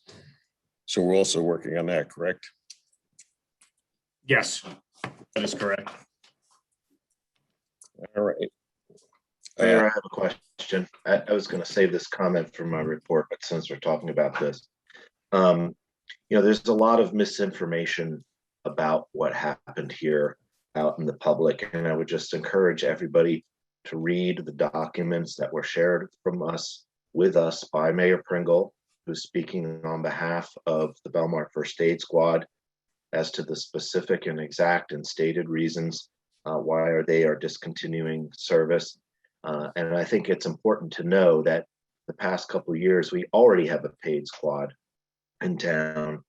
So shifting from that paid squad being operated by the Belmar First Aid Squad to the borough is not a huge difference. And I know we have resolutions tonight, and I know we need to approve them to move forward. I know that Ryan and his team have worked diligently on making sure that this is a seamless transition and that there is no interruption in services for the residents of Belmar. But I'll just say this, I'm disappointed that we are being required by the first aid to buy the equipment. They did not disclose their finances to us, so I can't speak in an educated manner exactly how they funded operating their building and buying new equipment and stuff like that. But I know a large part of that was through donations, donations from people like who are sitting on this council and people who are listening to this meeting tonight via Zoom. And I wish that the first aid squad had taken the equipment that they used to serve the residents and donated that to the town, saved the town some money so that we could use that equipment in that manner as well, which we plan to do, but unfortunately we have to purchase it, and I just wish that wasn't the circumstance. Okay, thank you. Anyone else? Mr. Mayor, I just wanted to be clear about something. If volunteers on the Belmar First Aid who are volunteers now are more than welcome to sign up for this new service once it starts. Is that correct? Oh, yes. Yep, correct. Mm-hmm. Very good. Thank you. Ryan, what's the age limit on the volunteers? I don't believe there is an age limit for volunteer EMS. We're looking, the registry for both people who are certified and who are not certified. There would be some lifting requirements for the, EMS for lifting of patients and stuff, qualifications like that. But I do not believe that there is an age-based number on that. I'm sorry, I meant the starting age. The age, I believe, is it's either 18 or 21. I would have to check with our insurance provider to see who will insure. Thank you. No problem. Okay. Thank you, Ryan. I see we have Lieutenant Campbell on the site today. Can you just give us an update or give us the date on when the police department's planning the Easter Bunny arrival? I believe it was March 27th. March 27th. Okay. Just so everybody knows that. I was asked prior to the meeting when it was going to be. So thanks for that. Yep. All right. I think we don't have anything else on the workshop. Correct, April? Nope. All right. So we're moving on to petitions. We get any of this since the last meeting? No. Okay. Approval of minutes of the March 2nd meeting. Can I have a motion to approve the minutes of the March 2nd meeting? Motion. A second? Second. Councilwoman Juan? Yes. Councilman Brennan? Yes. Councilman McCracken? Yes. Councilman Carvelli? I will abstain because I was absent last meeting. Mayor Walsifer? Yes. Report to council. Councilman Carvelli? Yes, thank you, Mayor. Hello, everyone. My committees, Planning Board has an application coming before it at the next meeting, which is next week. The TDRC is going to be looking at the 11th Avenue project again. And I know that we put this out on our social media, but I thought it would be good to read it again, that the Monmouth County DOT is offering free transportation for residents who are scheduled to receive COVID vaccination. You must have a confirmed vaccine appointment. You must schedule it through the DOT, and I'll read the number at the end. And then it's for residents 60 years of age of older or 18 years old and disabled. So the number to call there is 732-431-6480. Choose option 1. And I just wanted to call everybody's attention to the fact that we are very active on putting out information, news, not only on the website, but through our social media.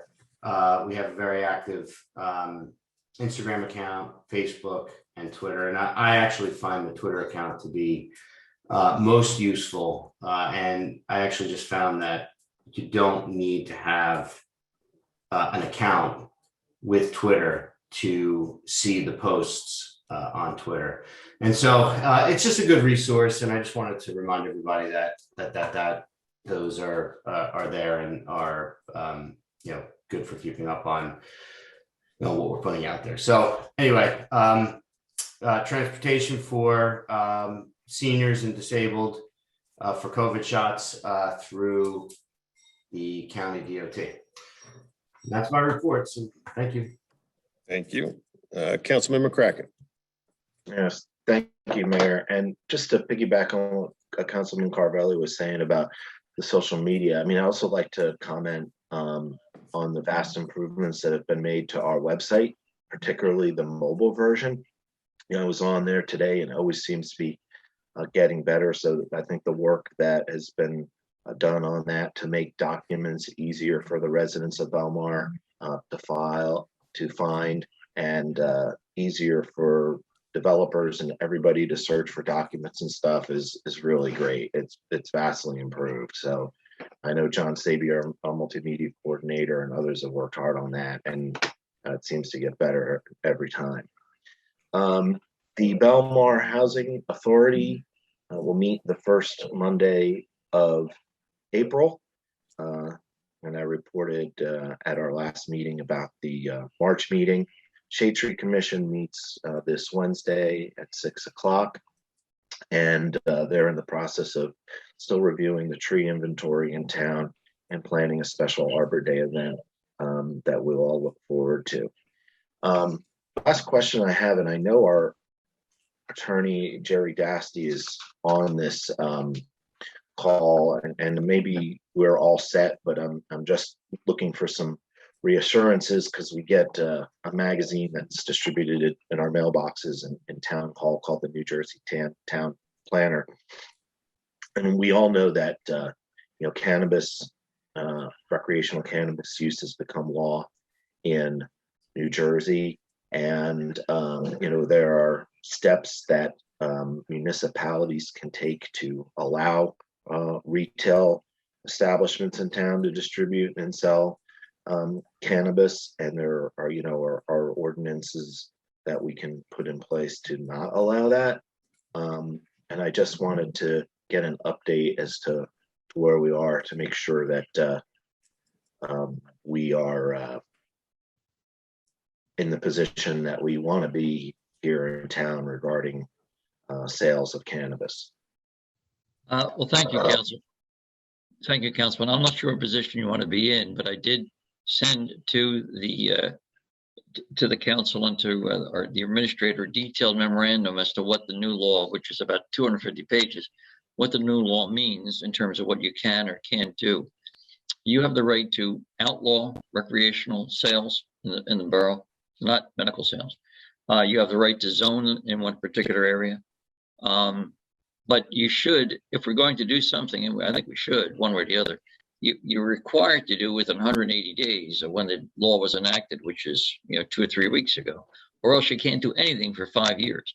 So we do need to look into whether we want to allow it, and if so, where do we want the sales to be allowed to be.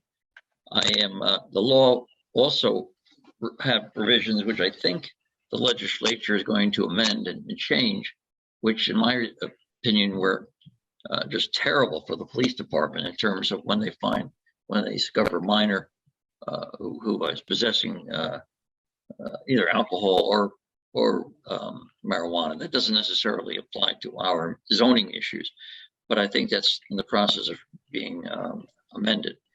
But we need to figure out if we want to have it, and if so, where, and allow it to be. All right. Well, I mean, I personally know how I feel about it. Obviously I'm only one vote on the council, but when I read this summer, I saw the 180 day thing too. And, so I guess the administration is the process of reviewing that and will bring proposed ordinances or resolutions to the governing body to consider and adopt. That's where we are at this point. April, Ms. Claudio, did the memo that I sent about a week and a half ago, has it been distributed or can it be distributed to the entire council? Yes, I will send it to them. Thank you. I think when you read the memo, you'll get the different options that are allowed. And then I'm sure that the mayor and the administrator will provide guidance as to suggestions as to what we want to do in terms of the legislation. Thank you very much. I'm glad that we have time. We have time, but like anything else, we have probably about 160 days to get something done. Yeah, time goes quick. Thank you very much. Thank you. Okay. Councilman Brennan. Thank you, Mr. Mayor. I actually have a report this week, this great report. We had a Harbor Commission meeting on last Tuesday, a week ago. A lot of stuff covered. I'll try to give you the highlights. A lot of upgrading and maintenance at the Marina. New awnings, new signage, new Wi-Fi, and security cameras going in. We purchased additional jet ski docks for Dock A. They're going to be installed along with a couple of pilings to make that possible. We're going to get a boat ramp token machine. We won't need to have a person down there anymore, and it'll be 24/7 accessible with the credit card. So we're getting that installed. That's definitely going to be going in. They've already put in speed bumps. They put them in for the season. I saw one of our DPW guys over there pounding that stake. It didn't look easy, but he got it in. Our slip rentals are really going very well. The jet skis on a dock, there's a waiting list for those, as well as a waiting list for kayaks on the kayak racks, because we really don't have room for more. let's see, there are 199 slips for B through H dock, and there's 9 still available. There are 44 slips from K and L docks with 19 available. That's the part, those are the docks down by the bridge. And the wooden docks, there are 37 slips on the wooden docks, and there's only 6 of those still available. So we're really doing very, very well. I think the marina, if you think back a few years when they were doing all the construction, when they were building the marina grill, when they were dredging the river, and the marina was just really kind of a mess for a couple of years, this is the payoff. It's now that everything's done, now we're definitely getting, return on the time and patience we put in, making sure things look good over there. Let's see, FOBH is planning on coming back, but we're working with them. And all right, that's enough. I don't want to go on too much longer because there was an environmental commission meeting also, and they're basically they're planning on their ERI presentation, the environmental resource inventory presentation, to the planning board. They're planning on doing that, and they're trying to move on to look at their next project, and they're basically they're looking over a couple of ideas, and they're definitely going to have something by the time they have another meeting. There's one other thing I wanted to add since the subject came up. I appreciate Councilman McCracken's concern. I think it's really important that we remember before we make any kind of decision about cannabis, whether it's legal or whether we're going to allow it or not, is that in the election, the residents of Belmar approved the sale of legal cannabis more than 2 to 1. So there's almost 70% of Belmar residents who proved that. So we want to make sure that whatever we do, we're not circumventing the will of the people, because they made it really clear. Now, I mean, they could have been voting yes on a general concept, and when it gets down to particulars, they might have a different opinion. But the way I've read the legislation, there are really a lot of options for a municipality to tailor how it accommodates or not any kind of cannabis retail. So there's different kinds of stores. You don't have to have a retail outlet. You could have a processing place where people work, but there's no marijuana being sold out of that. It goes to a retail outlet. And one other thing I think is really important that we keep in mind, look, I just looked up, I've been doing some research on this, and I looked up the closest example to us in New Jersey is Massachusetts. They legalized recreational cannabis on top of already having medical cannabis in January of 2019.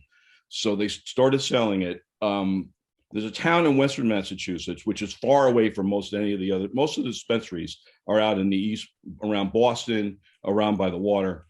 Out in the Berkshires, there's only one town called Great Barrington, and they have one dispensary. From January 2019 to November 2019, the town of Great Barrington collected over $1.54 million from one dispensary, from the fees they have to pay to the town. So that's another thing we have to consider. I think we have to be really careful about how we move ahead with this. So that's just my 2 cents. Thank you.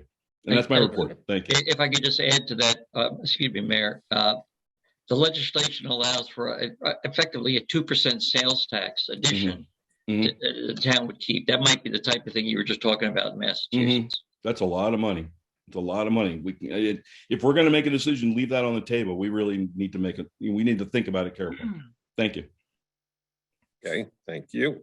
Council President Wong. Thank you, Mayor. My meetings for my committees will be at the end of the month, my ADA and Parks and Recreation. Community policing is going to be starting up beginning of April, and I'd like to start with the zone chiefs. We're going to do this in smaller groups this time and start with them. They'll be notified when we can have the meeting. I want to chime in on this cannabis thing. I remember when we were running 2.5 years ago, it was then looming whether this was going to become legal or not. And we did discuss it. And I kind of agree. And Tom and I have had conversations about this privately, about the cannabis. I have no problem with medical marijuana whatsoever. And people who are really sick need it. But I do have a problem with the recreational marijuana. We have, and it's going to be sold. Let's face it, it's going to be sold all over. It's not just it's going to be us. And if you think that you, as with alcohol, we've all raised children, we've all seen what's going on, and we've all been young and done this ourselves. The drinking age may be 21, but you know you're going to get a case from a friend of yours or somehow. And the same thing's going to happen with marijuana. The young kids are going to get it from their older friends. This is not unusual. I just have a problem with it being sold in our town. And Tom, I see what you're saying about the 2% on sales, but at what cost? Right now, we are trying so hard to get rid of the label that we're a drinking town, and we're making progress. We're doing well. And I just hate to see the combination of both. It's going to happen anyway. We're going to have to deal with it. And I don't know whether people out there understand what Mr. Dasty was talking about, but the police are going to have trouble if they do stop a young underage child. They're not allowed to tell their parents. I mean, you could read about the law. It's pretty disturbing. So it could be a problem. Yes, it's something we have to discuss, and we have to know how people feel about it in town. It's gonna impact the whole state. It's gonna impact everybody. So it is something that's up for discussion. Thank you, Mayor. Okay, thank you. Just a couple things that I have that I just want to bring up real quick. I know the meeting's going on a little bit longer than usual, but we had a fire over at Westport, and I just want to say that the firemen did an excellent job getting that out. And I have to bring up Lambros Comides, that he was able to rescue the dog out of there. So that he's a fireman. It's George's son, and he did a good job doing that. So I want to bring that up. The other thing I want to bring up, I don't know if anybody's seen, we've put 2 portable toilets down on the boardwalk until our bathrooms open up, because we're getting an influx of visitors on nice warm days walking on the boardwalk, and basically there was no place for them to go to the bathroom. So we decided to put 2 up there to for the people that are up there, make it a little bit easier for them to find a place to go to the bathroom. So they'll be up there until we open up our bathrooms. And that's all we'll bring up. As far as the cannabis and all that, I mean, we'll talk to Mr. Dasty, and we'll have a lot of discussions before anything goes in place. We'll also bring in our chief of police to give us some direction on that. All right, and that's all I have. So we'll move on to the public session on any of the resolution items. If anyone from the public would like to speak on one of the resolutions on the agenda, please raise your hand and remember to state your name and address. Stand by. Eugene, sir, coming to you.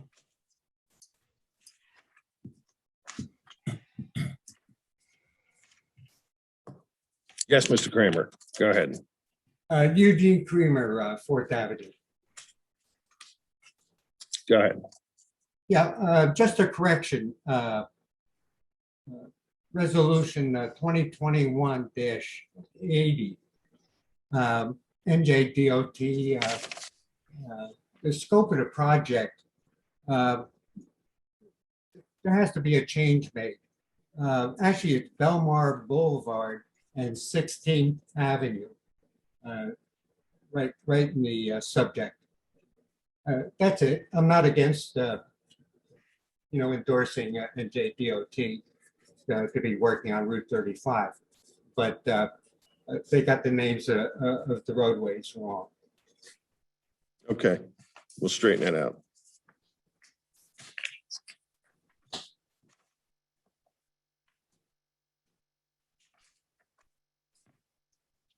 John, anyone else? Mr. Eugene, you're through. Thank you, sir. Coming to you, Sherry. Stand by.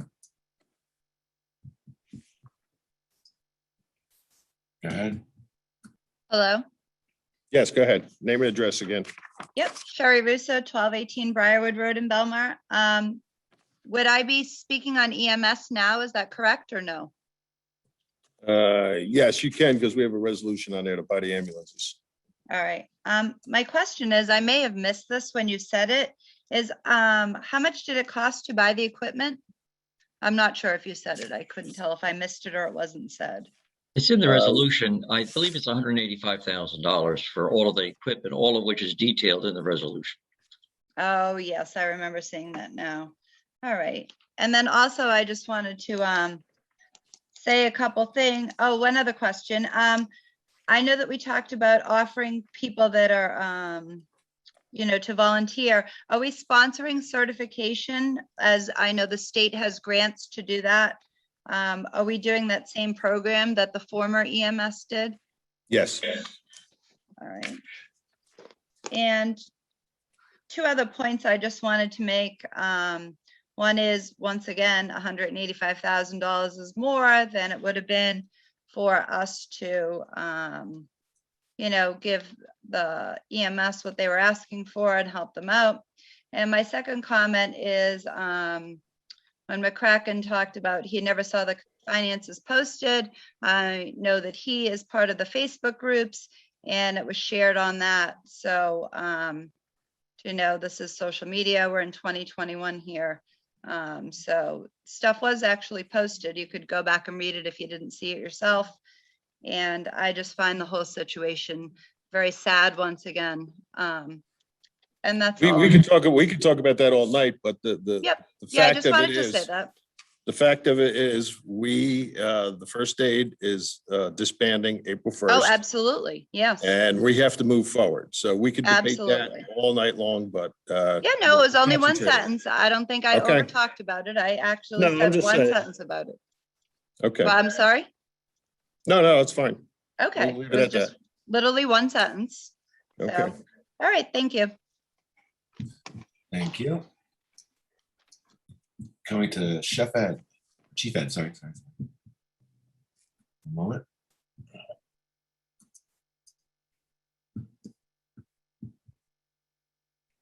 Hello, can you hear me? Yep, I hear you. Yes. Yeah, Go that's ahead. Chef Ed. I don't want anybody to get confused with the other chief. Sorry, dyslexic. Go ahead. Go ahead. Ed Lippincott, 305 4th Avenue. I am also the chair of the Belmar Environmental Commission, and I also owned a restaurant on 4th Avenue there, so that's where I get the name from. I wanted to comment about the proposal that was during the executive session. Ed, I don't want to cut you off, but this is just for the resolution. Okay. You can No speak problem. at the end of the meeting. Okay, I thought this was the end of the meeting. We're hoping, but not yet. Okay. All right, no problem. Thank you. Well, we'll put you on at the end. All right, good.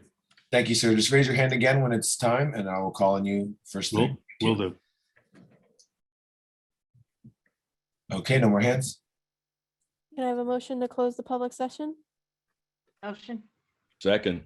All in favor? Aye. Can I have a motion to approve the resolutions as listed on the consent agenda? Motion. Second.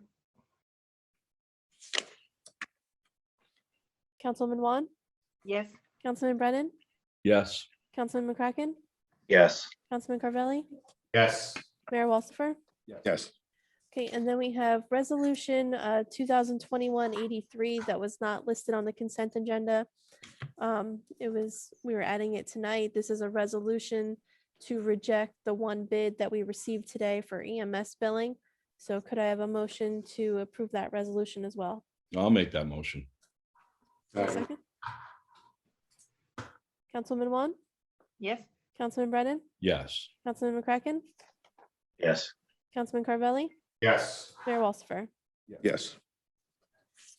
Okay, next are ordinances. We have ordinance 2021-6 for first reading and introduction. This is an ordinance to amend chapter 11 personnel to establish a donated leave process. Do we have a motion to offer for first reading? Make that motion. Second. Okay, Councilwoman Juan? Yes. Councilman Brennan? I just want to say this is an excellent idea. I'm thrilled that we're doing this. Yes. Councilman McCracken? concur with the other statements. I'm glad we're taking a look at this. Councilman Carvelli Yes. and Mayor Walsifer. Yes.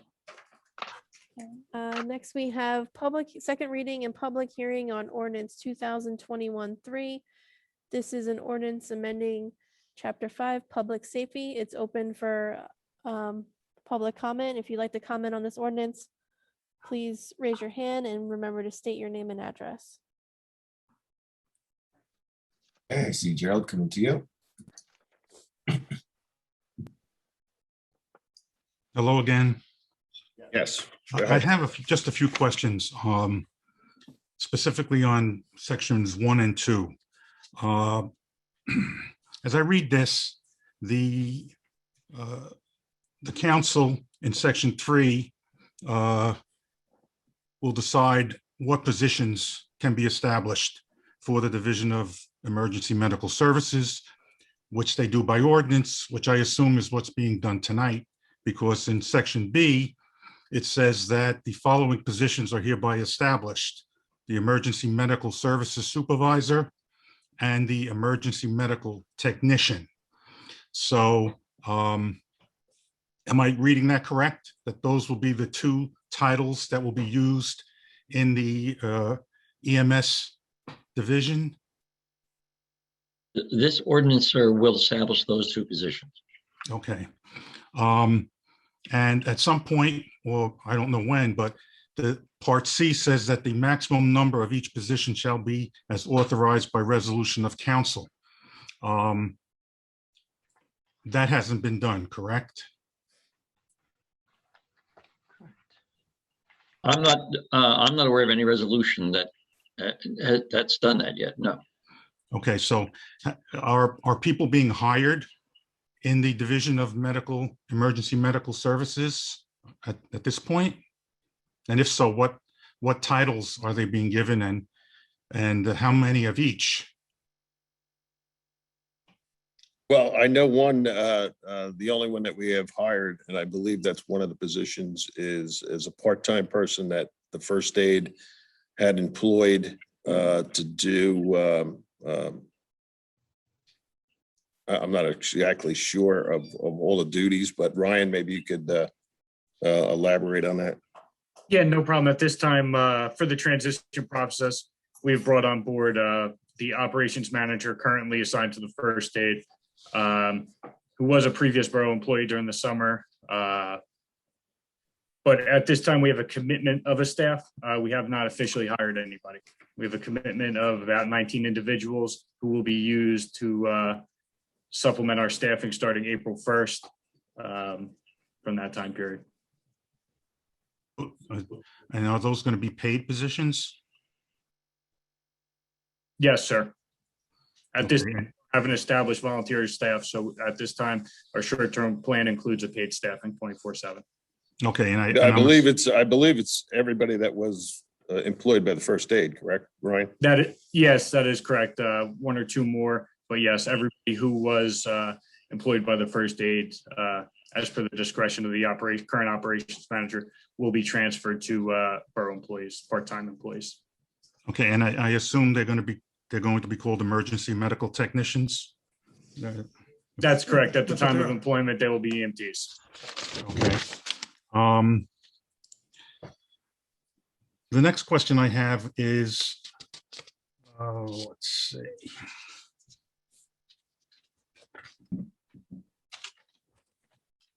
Doesn't a salary ordinance need to be modified to before we hire these people? Those titles need to be added to the salary ordinance and the amount of money they're going to be paid. Because in section 13, it says the compensation of all employees in the division of EMS shall be in accordance with the salary ordinance of the boroughs of Belmar. So is that something that's also planned? We're working through that. I'm sorry, go ahead, Mayor. We're working through that. These members that are coming on board have been EMTs for the borough of Belmar.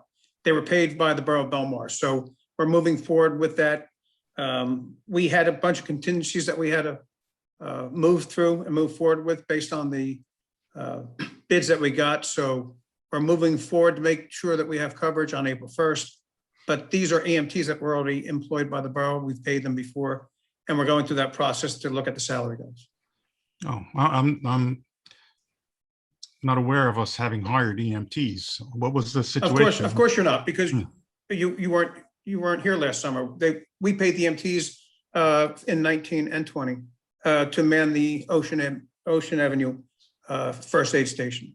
Oh, okay. I'm not sure what you mean by I wasn't here last summer, but I've been here every summer for the past 66 years. Oh, okay, but I didn't know you were. Okay. Let's go to paragraph 14, Code of Conduct and Discipline. My general question is, how does this section apply when the borough already has an employee handbook and there are negotiated labor agreements detailing the discipline procedures? I don't understand the point of this section. Are you talking about the EMTs being union? No, I'm talking about Code of Conduct and Discipline, it says. I'll get to the union part. I'll get to the union question next. Mr. Wackoff, so the ordinance speaks for itself. There's a particular code of conduct for these employees. I'm not sure what your question is about that. So, well, the code, the statute doesn't say. It says that it's going to be, the rules and regulations will be determined by the chief of police and approved by the mayor. But we already have a town-wide handbook that goes into all of the rules and regulations. So isn't this an unnecessary piece of legislation? Mr. Mayor, if I could go further on that. Yes, go ahead, Brian.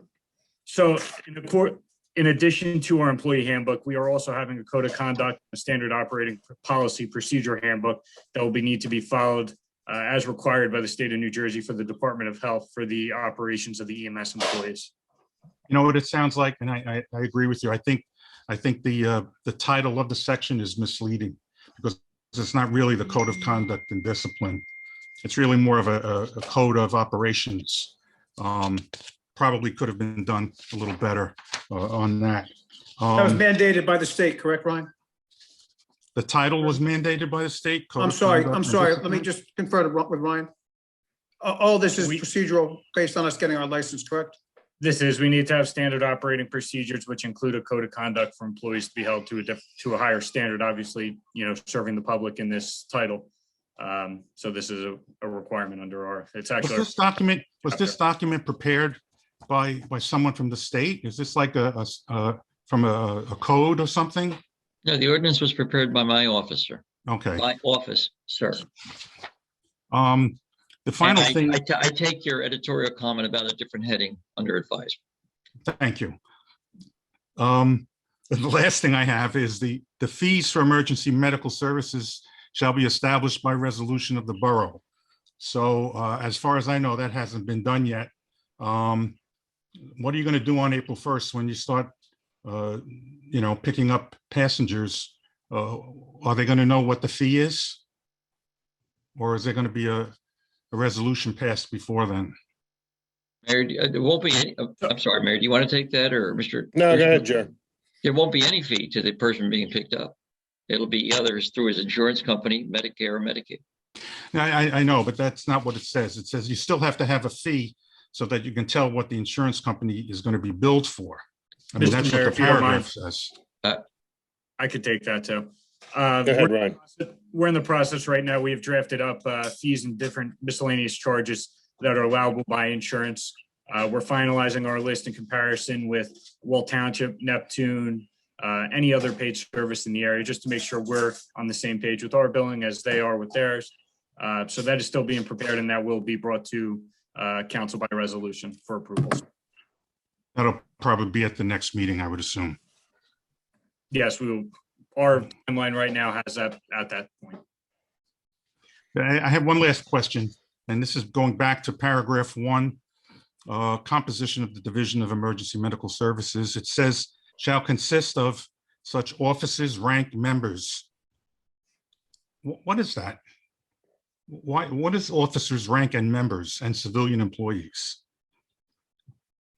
I'm not sure what your question is. There might be certain members who have ranks. I'm sorry, I don't quite understand what your question is.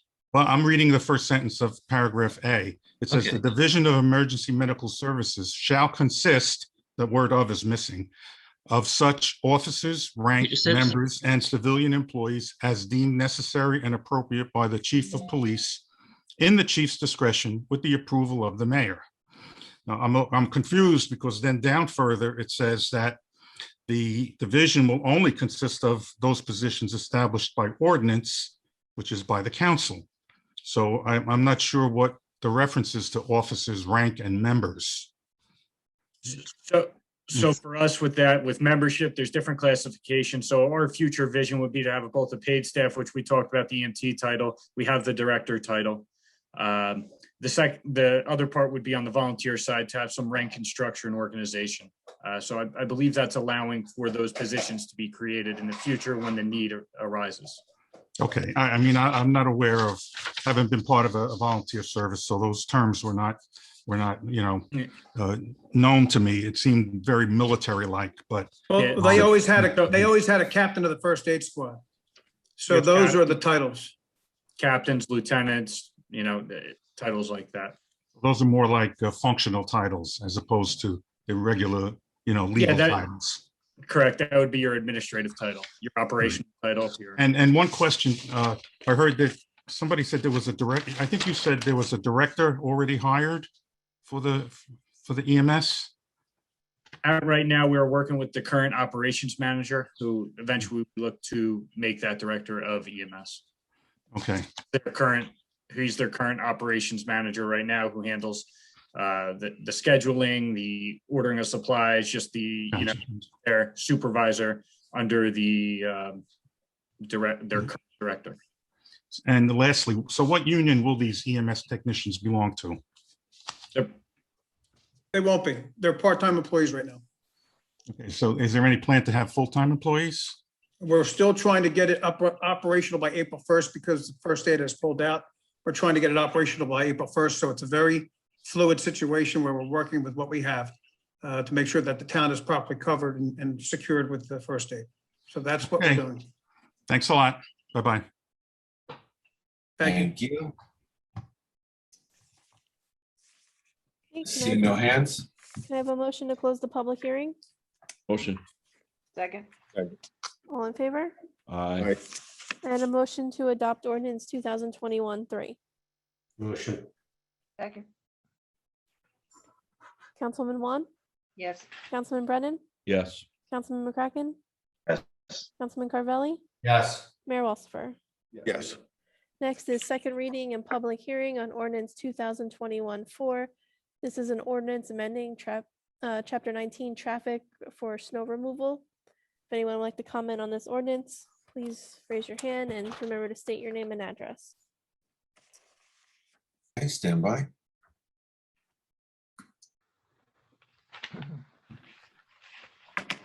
Jerry Buckafusco, 409 Fifth Avenue.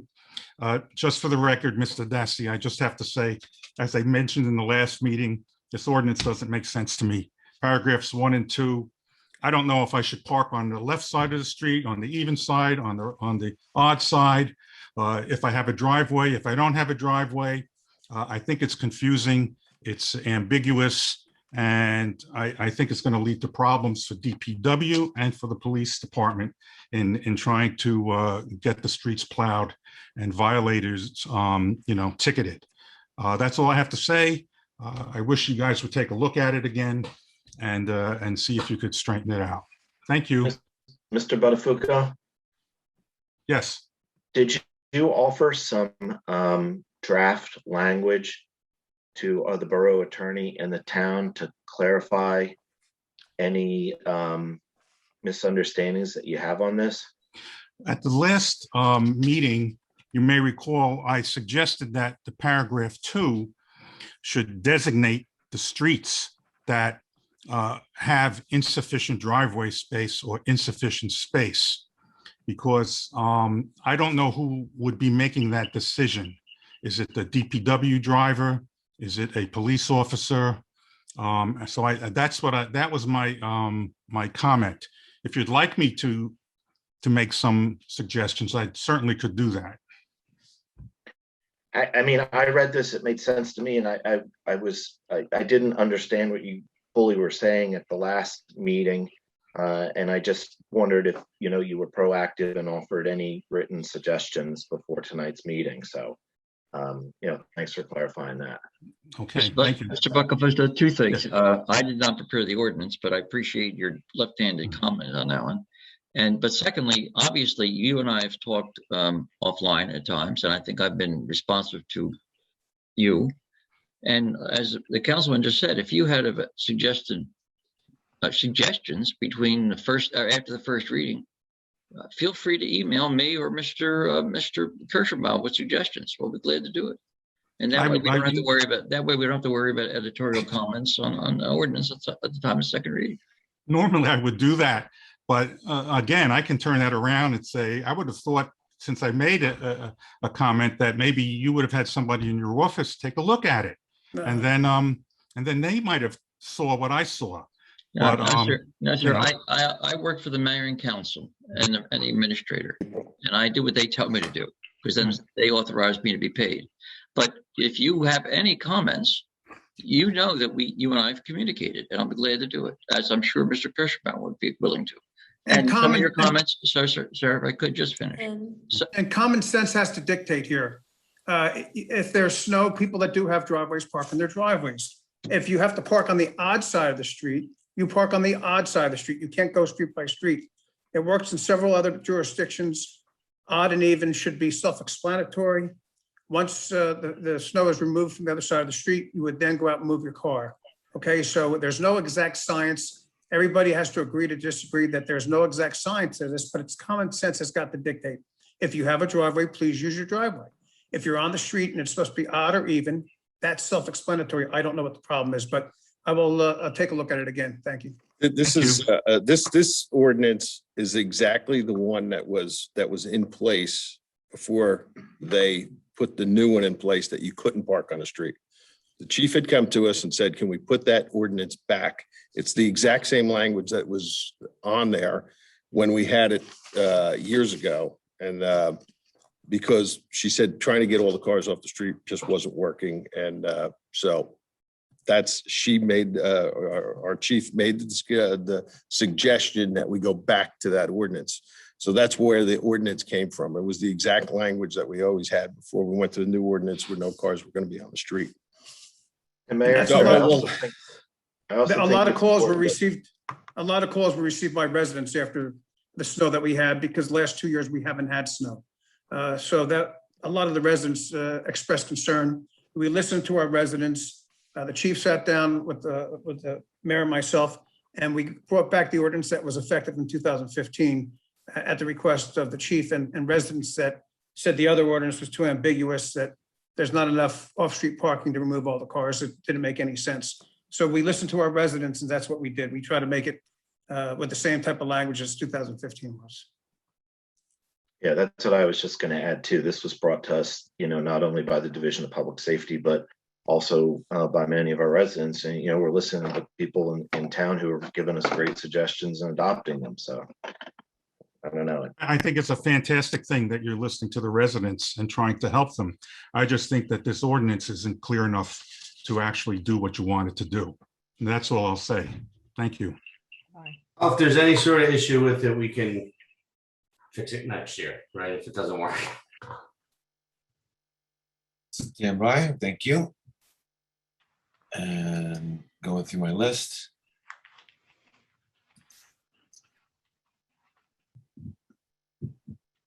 Good evening, Linda Sharkus, 4th Avenue.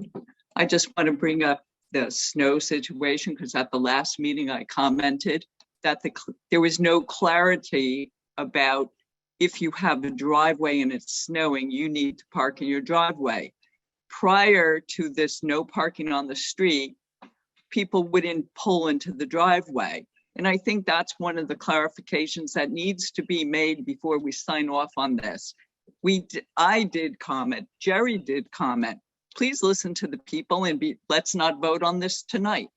And let's get it fixed before we bring it in. Because that's why we make these comments, and it was acknowledged that my idea was good to make sure you emphasize that you need to pull into your driveway. Thank you. Thank you. And coming to Eugene Kramer, stand by.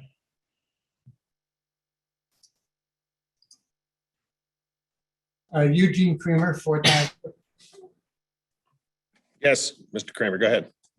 Yeah, I think this ordinance is basically a good idea.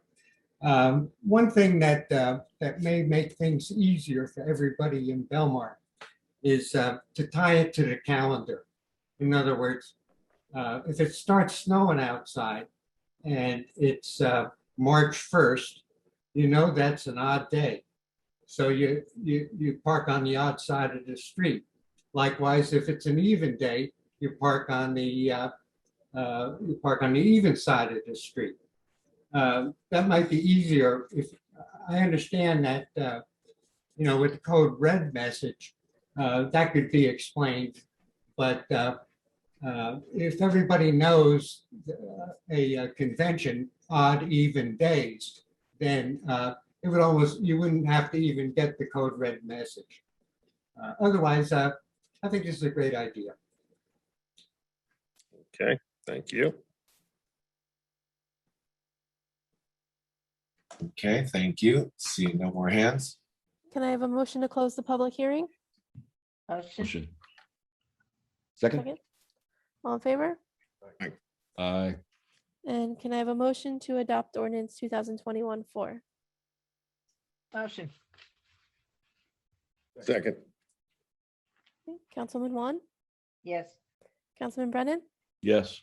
Councilman McCracken, I'm going to vote yes tonight, but I just want to say, I'm very open to any language that would need to be inserted here to make this more clear. It reads clear to me, but I know that when people look at various ordinances, they, see things that maybe other people don't. But, I think we need to get this approved tonight, and, we can always take another look at it. So yes.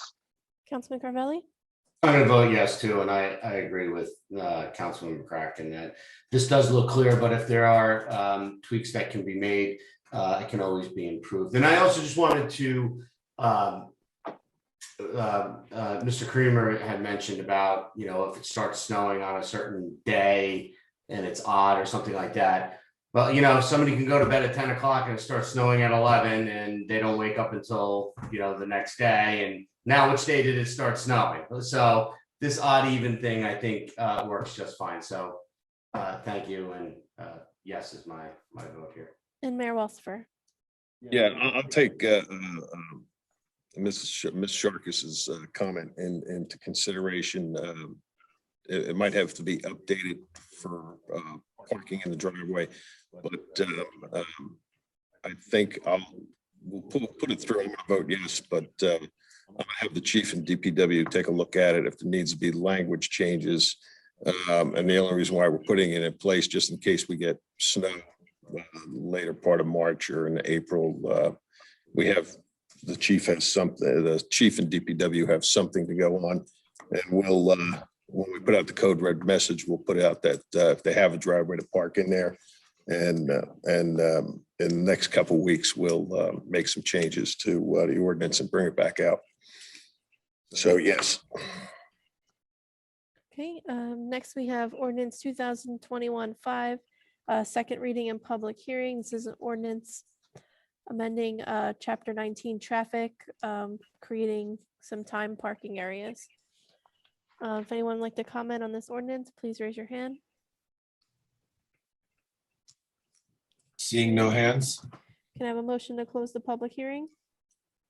Motion. Second. All in favor? Aye. Aye. And then a motion to adopt ordinance 2021-5. Motion. Second. Councilwoman Juan, Yes. Councilman Brennan, Yes. Councilman McCracken, Yes. Councilman Carvelli, Yes. Mayor Walsifer. Yes. Okay, Mr. Lippincott, it's public session. There you go. Thank you, everybody. Let's see, sorry. There we go. There we go. Can you hear me? Yes, name and address Very again, good. please. Yeah, Ed Lippincott, 305 4th Avenue. Like I said, I'm the chair of the Environmental Commission, but also I had a restaurant on Ocean Avenue for many years. My family has done business in Belmar since I was a kid. The proposal for the redevelopment in the Belmar Motor Lodge and Waterview Pavilion is just seems to me that's massive overdevelopment. And I don't want you to get the wrong idea that I'm against redeveloping that property. It needs to be redeveloped, but I don't think we need that many residential units. And speaking from experience as a restaurant owner, I don't know what hat you want me to wear here, but as a restaurant owner, as a businessman in Belmar, what Belmar needs is a decent hotel with a conference center or something like that. That is the perfect use for that property, and that's what the town should be encouraging. So I don't want to take up a lot of time here. I know the meeting has already gone pretty late, but I hope the mayor and council will take that into consideration in their future deliberations. Thank you for your time. Thank you. Thank you so much. Stand by. Okay.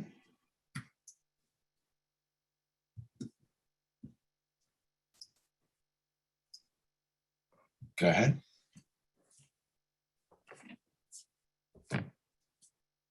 Yes, name and address, please.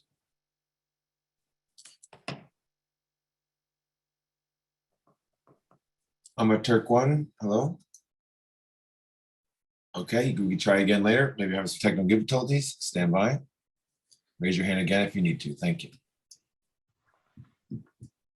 And coming to Mr. John Walsh, stand by.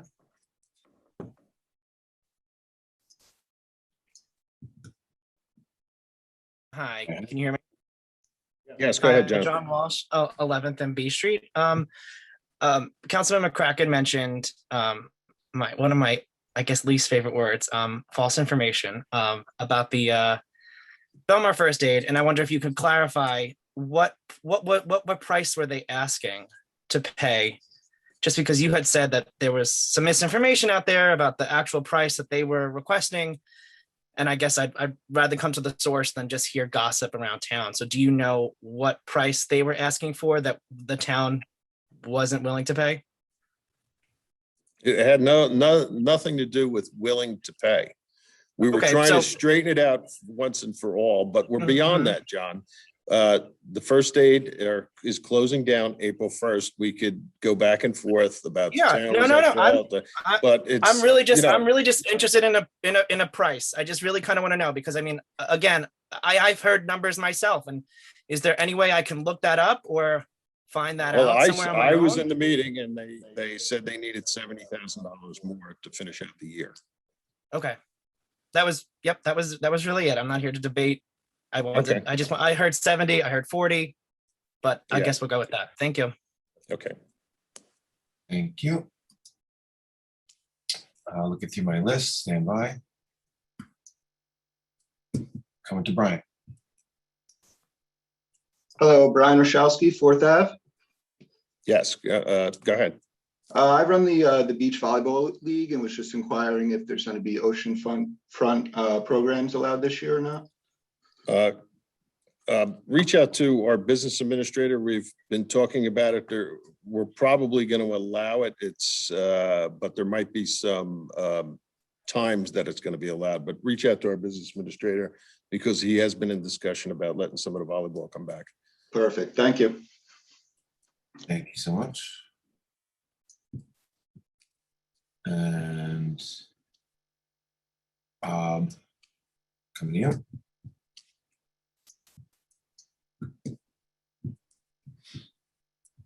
Go ahead. Yes, Bob Lynch, 316 9th Avenue. Bob Lynch. Hi, Bob. I know we purchased the first aid equipment. I guess it was, I think, 3 vehicles and a lot of their supplies and emergency equipment and things for the boardwalk also. Maybe I missed this, but where does all this equipment, the trucks and the EMTs, where are they all going to be? Where is it going to be stored? Where is it located? Right now, we have garage based in the supplies will be all in the first aid station up at the ocean until we find a place to to house the first aid, that's where they'll be. They'll be operating out of 2 garages down the borough yard. Okay, out of the borough yard and the beach. Okay. Yes. All right. Yep. And it's going to be it's under the direction of the police force. Yes. Okay. All right. Just curious where it was going to be located. Thanks. Thank you. Okay, we're gonna try, I'm gonna turn one again. Hold on, please. One moment. All right, go ahead, just try again. Are you there? Hello? Okay, please just remind everyone, make sure you update your Zoom before coming on, or sometimes it does not work on desktop. Thank you. Sorry, couldn't help you. One moment. And Linda, coming to you, stand by. Hi, Linda Sharkus, again, 4th Avenue. I'd like to comment on the proposed development plan.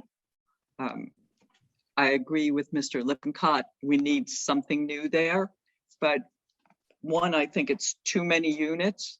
2, I think going north, you need a turning lane into that building.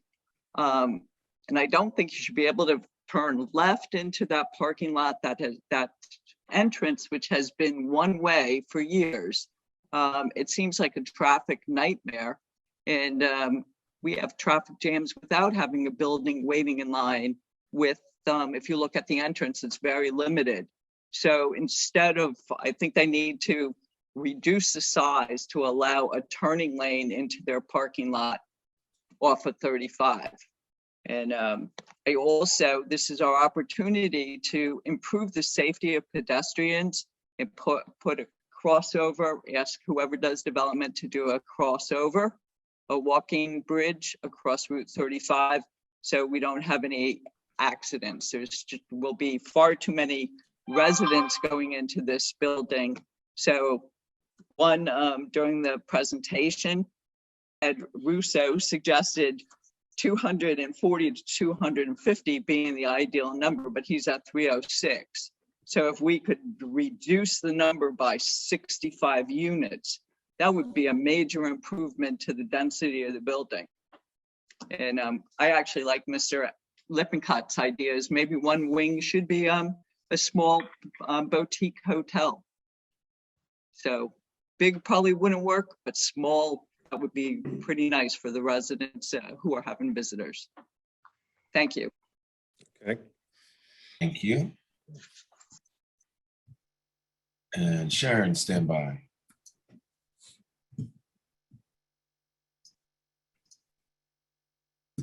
Go ahead.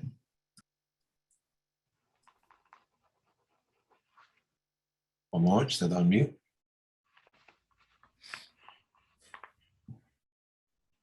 Should I just have to click the button? You might have to tap on your screen. There we go. Go ahead. Hi, can you hear me? This is John Turk. Yes. 105 6th Avenue.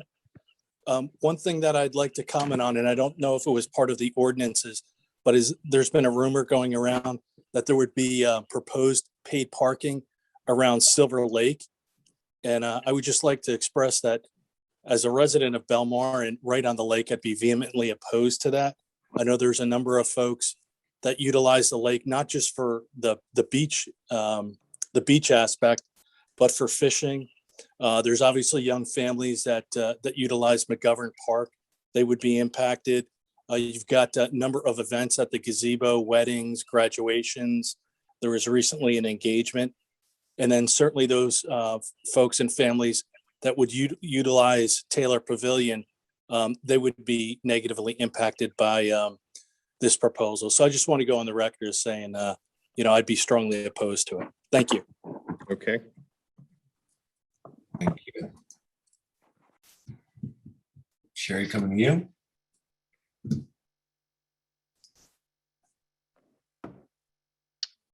Hello, Go ahead. Sherry Russo, 1218 Briarwood Road. Yes, go ahead. I have 2 things. One was actually just about what the last caller said. I was wondering if it would be possible that that residents could have stickers for their cars. Is that something that you would all consider? And maybe make it exclusion that the resident stickers don't work parking along Ocean Avenue or something like that. Because it seems as time's going on and on and on, and I'm sure with this new building coming in, you know, that's going to have more paid parking and more parking problems. If it's possible that anyone would be open to, you know, getting resident stickers for their car, whether or not we'd, you know, like to go to the lake or whatever, Marina. We can look into it. We'll take a look at it. Okay. And my second question, I have two questions actually. I started out with one question for Derry Dasty, but then something he said is making me ask my second question. He said that Jerry Dasty, you said that you work for mayor and council. Do you not also work for the residents?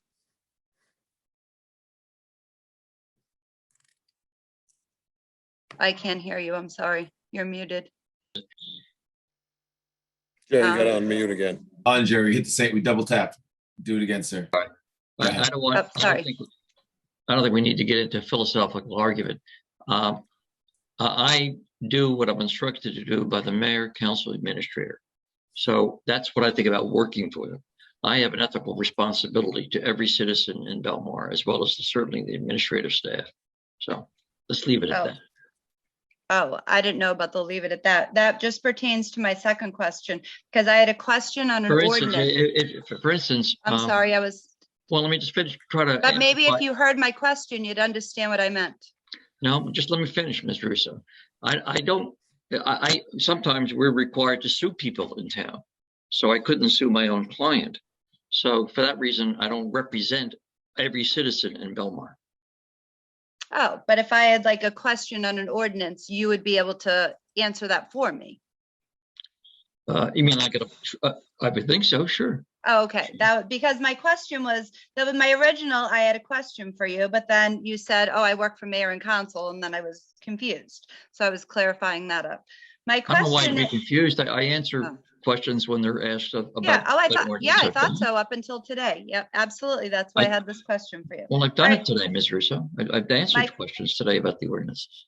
Okay, yeah, I thought so until, yeah, that's what I thought originally. My question is, on the animal house rules, on the animal house ordinance, I know that last week there was a caller that called in and that you had to look it up and get back to her. My question is a couple things on the animal house rules. I don't know if I read this wrong somewhere, or if I had read the ordinance wrong, or I'm incorrect in what I read. And I was wondering if you could explain the animal house rules to me and how that would work. I thought I read that if the owner calls on their own tenant, then it wouldn't go against them as an animal house. Is that correct, or am I wrong? As I indicated to the woman last meeting, I don't have it in front of me, but I had to get, just a moment, please, Ms. Russo. And I said to that woman, I'll get it and I'll call you tomorrow and talk with you about it, which I did. So if you would like to leave, if you would like me to answer that question for you, if you want to leave your contact information with Ms. Claudio, I'll be glad to do that with you tomorrow. Oh, you don't, I just figured since you had already talked to her, you would have the information in your head since you recently looked it up. Well, I'm sorry to disappoint you, but I don't remember who it was 2 weeks ago. Oh, and you don't know the answer to what, you don't know the answer to. You want to leave your contact information with Ms. Claudio? Oh, of course I will. Absolutely. Fine. Interesting. All right, thank you. And I'm sorry that you don't know the answer to that. I'm sorry. I thought that was going to go like very quickly. So, Jerry, excuse me, it's Pat. Yes. Here. I'm sorry. I just listened. Can I just ask a personal question? We're all up here. There's a lot. Maybe. A lot to do. Sherry, why are you getting so nasty? Nobody. Why do you think I'm nasty? You're being curt and nasty. I'm sorry. And it's. You think I'm being curt and nasty? Sherry, you're not like that. You're a lovely young woman. How would you know what I'm like? You don't even know me. I know you enough, and you are lovely. You know me from who? You've never even met me. Oh, come on, Sherry. Yes, we Tell me when you've met me. All right. I'm going to stop this right here. I had a very No, simple we're question not- for Jerry Dasty. My honest, real Okay, question, Mayor, is whether or not if a landlord calls on their tenant, would that not be considered an animal house He's gonna get violation? you the answer That was the tomorrow, only Sherry. question. This is being so blown out of proportion. It seems that people here are extremely sensitive to residents calling in, which is so unfortunate. No, we're not. All You right. think that that's- I'm that's the nasty end for of that. asking a question? That is extremely You insensitive. called Councilman. Sherry, do you got any other McCracken. That was, there was have any no. other I called who? I'm sorry, I didn't hear what you said. I said, do you have any other questions? I'm not gonna allow this banter on. Oh, well, I'm sorry. She was doing it to me and she's here as an elected official. I was only answering back. Okay, I mean, my question wasn't even for her. It was for Jerry Dasty. okay. I don't understand why Pat One Jerry thinks is gonna I'm call not you, a nice enough Jerry is gonna person. call you tomorrow. That's very unfortunate that an elected official feels that I should not be calling in and asking questions. I feel, I you never know, said that is so Jerry. sad. Pat, You got it Pat, wrong. There you go. I never all right, said that. Pat. It's a late hour and. Yeah, let's go. yeah. Night's over. Absolutely. I really, truly, and Mayor, I really, truly thought that was going to go so smoothly. It was I thought it was going to be an asked and answered 1, 2, 3. But He will however, answer I it guess for I'm you not a tomorrow, nice enough Sherry. person for that. Sherry, he will answer it tomorrow for you. Yep, absolutely. I understand. And do I stay on to give April my information? Or I don't know how that You can works. text it over to her. Text. Oh, I don't know how to text it over. Just Can I call her. email it? I can email it. Pat, do you know how to text it over to her since you're making fun of me? Absolutely. I do, and I will. Are you going to tell me now? Sherry, I'm not allowing this to go on. So John, Well, we're she's done. rolling her eyes and John? telling me I. All good, sir. Okay. Seeing no more hands? John. All right. Seeing no more hands.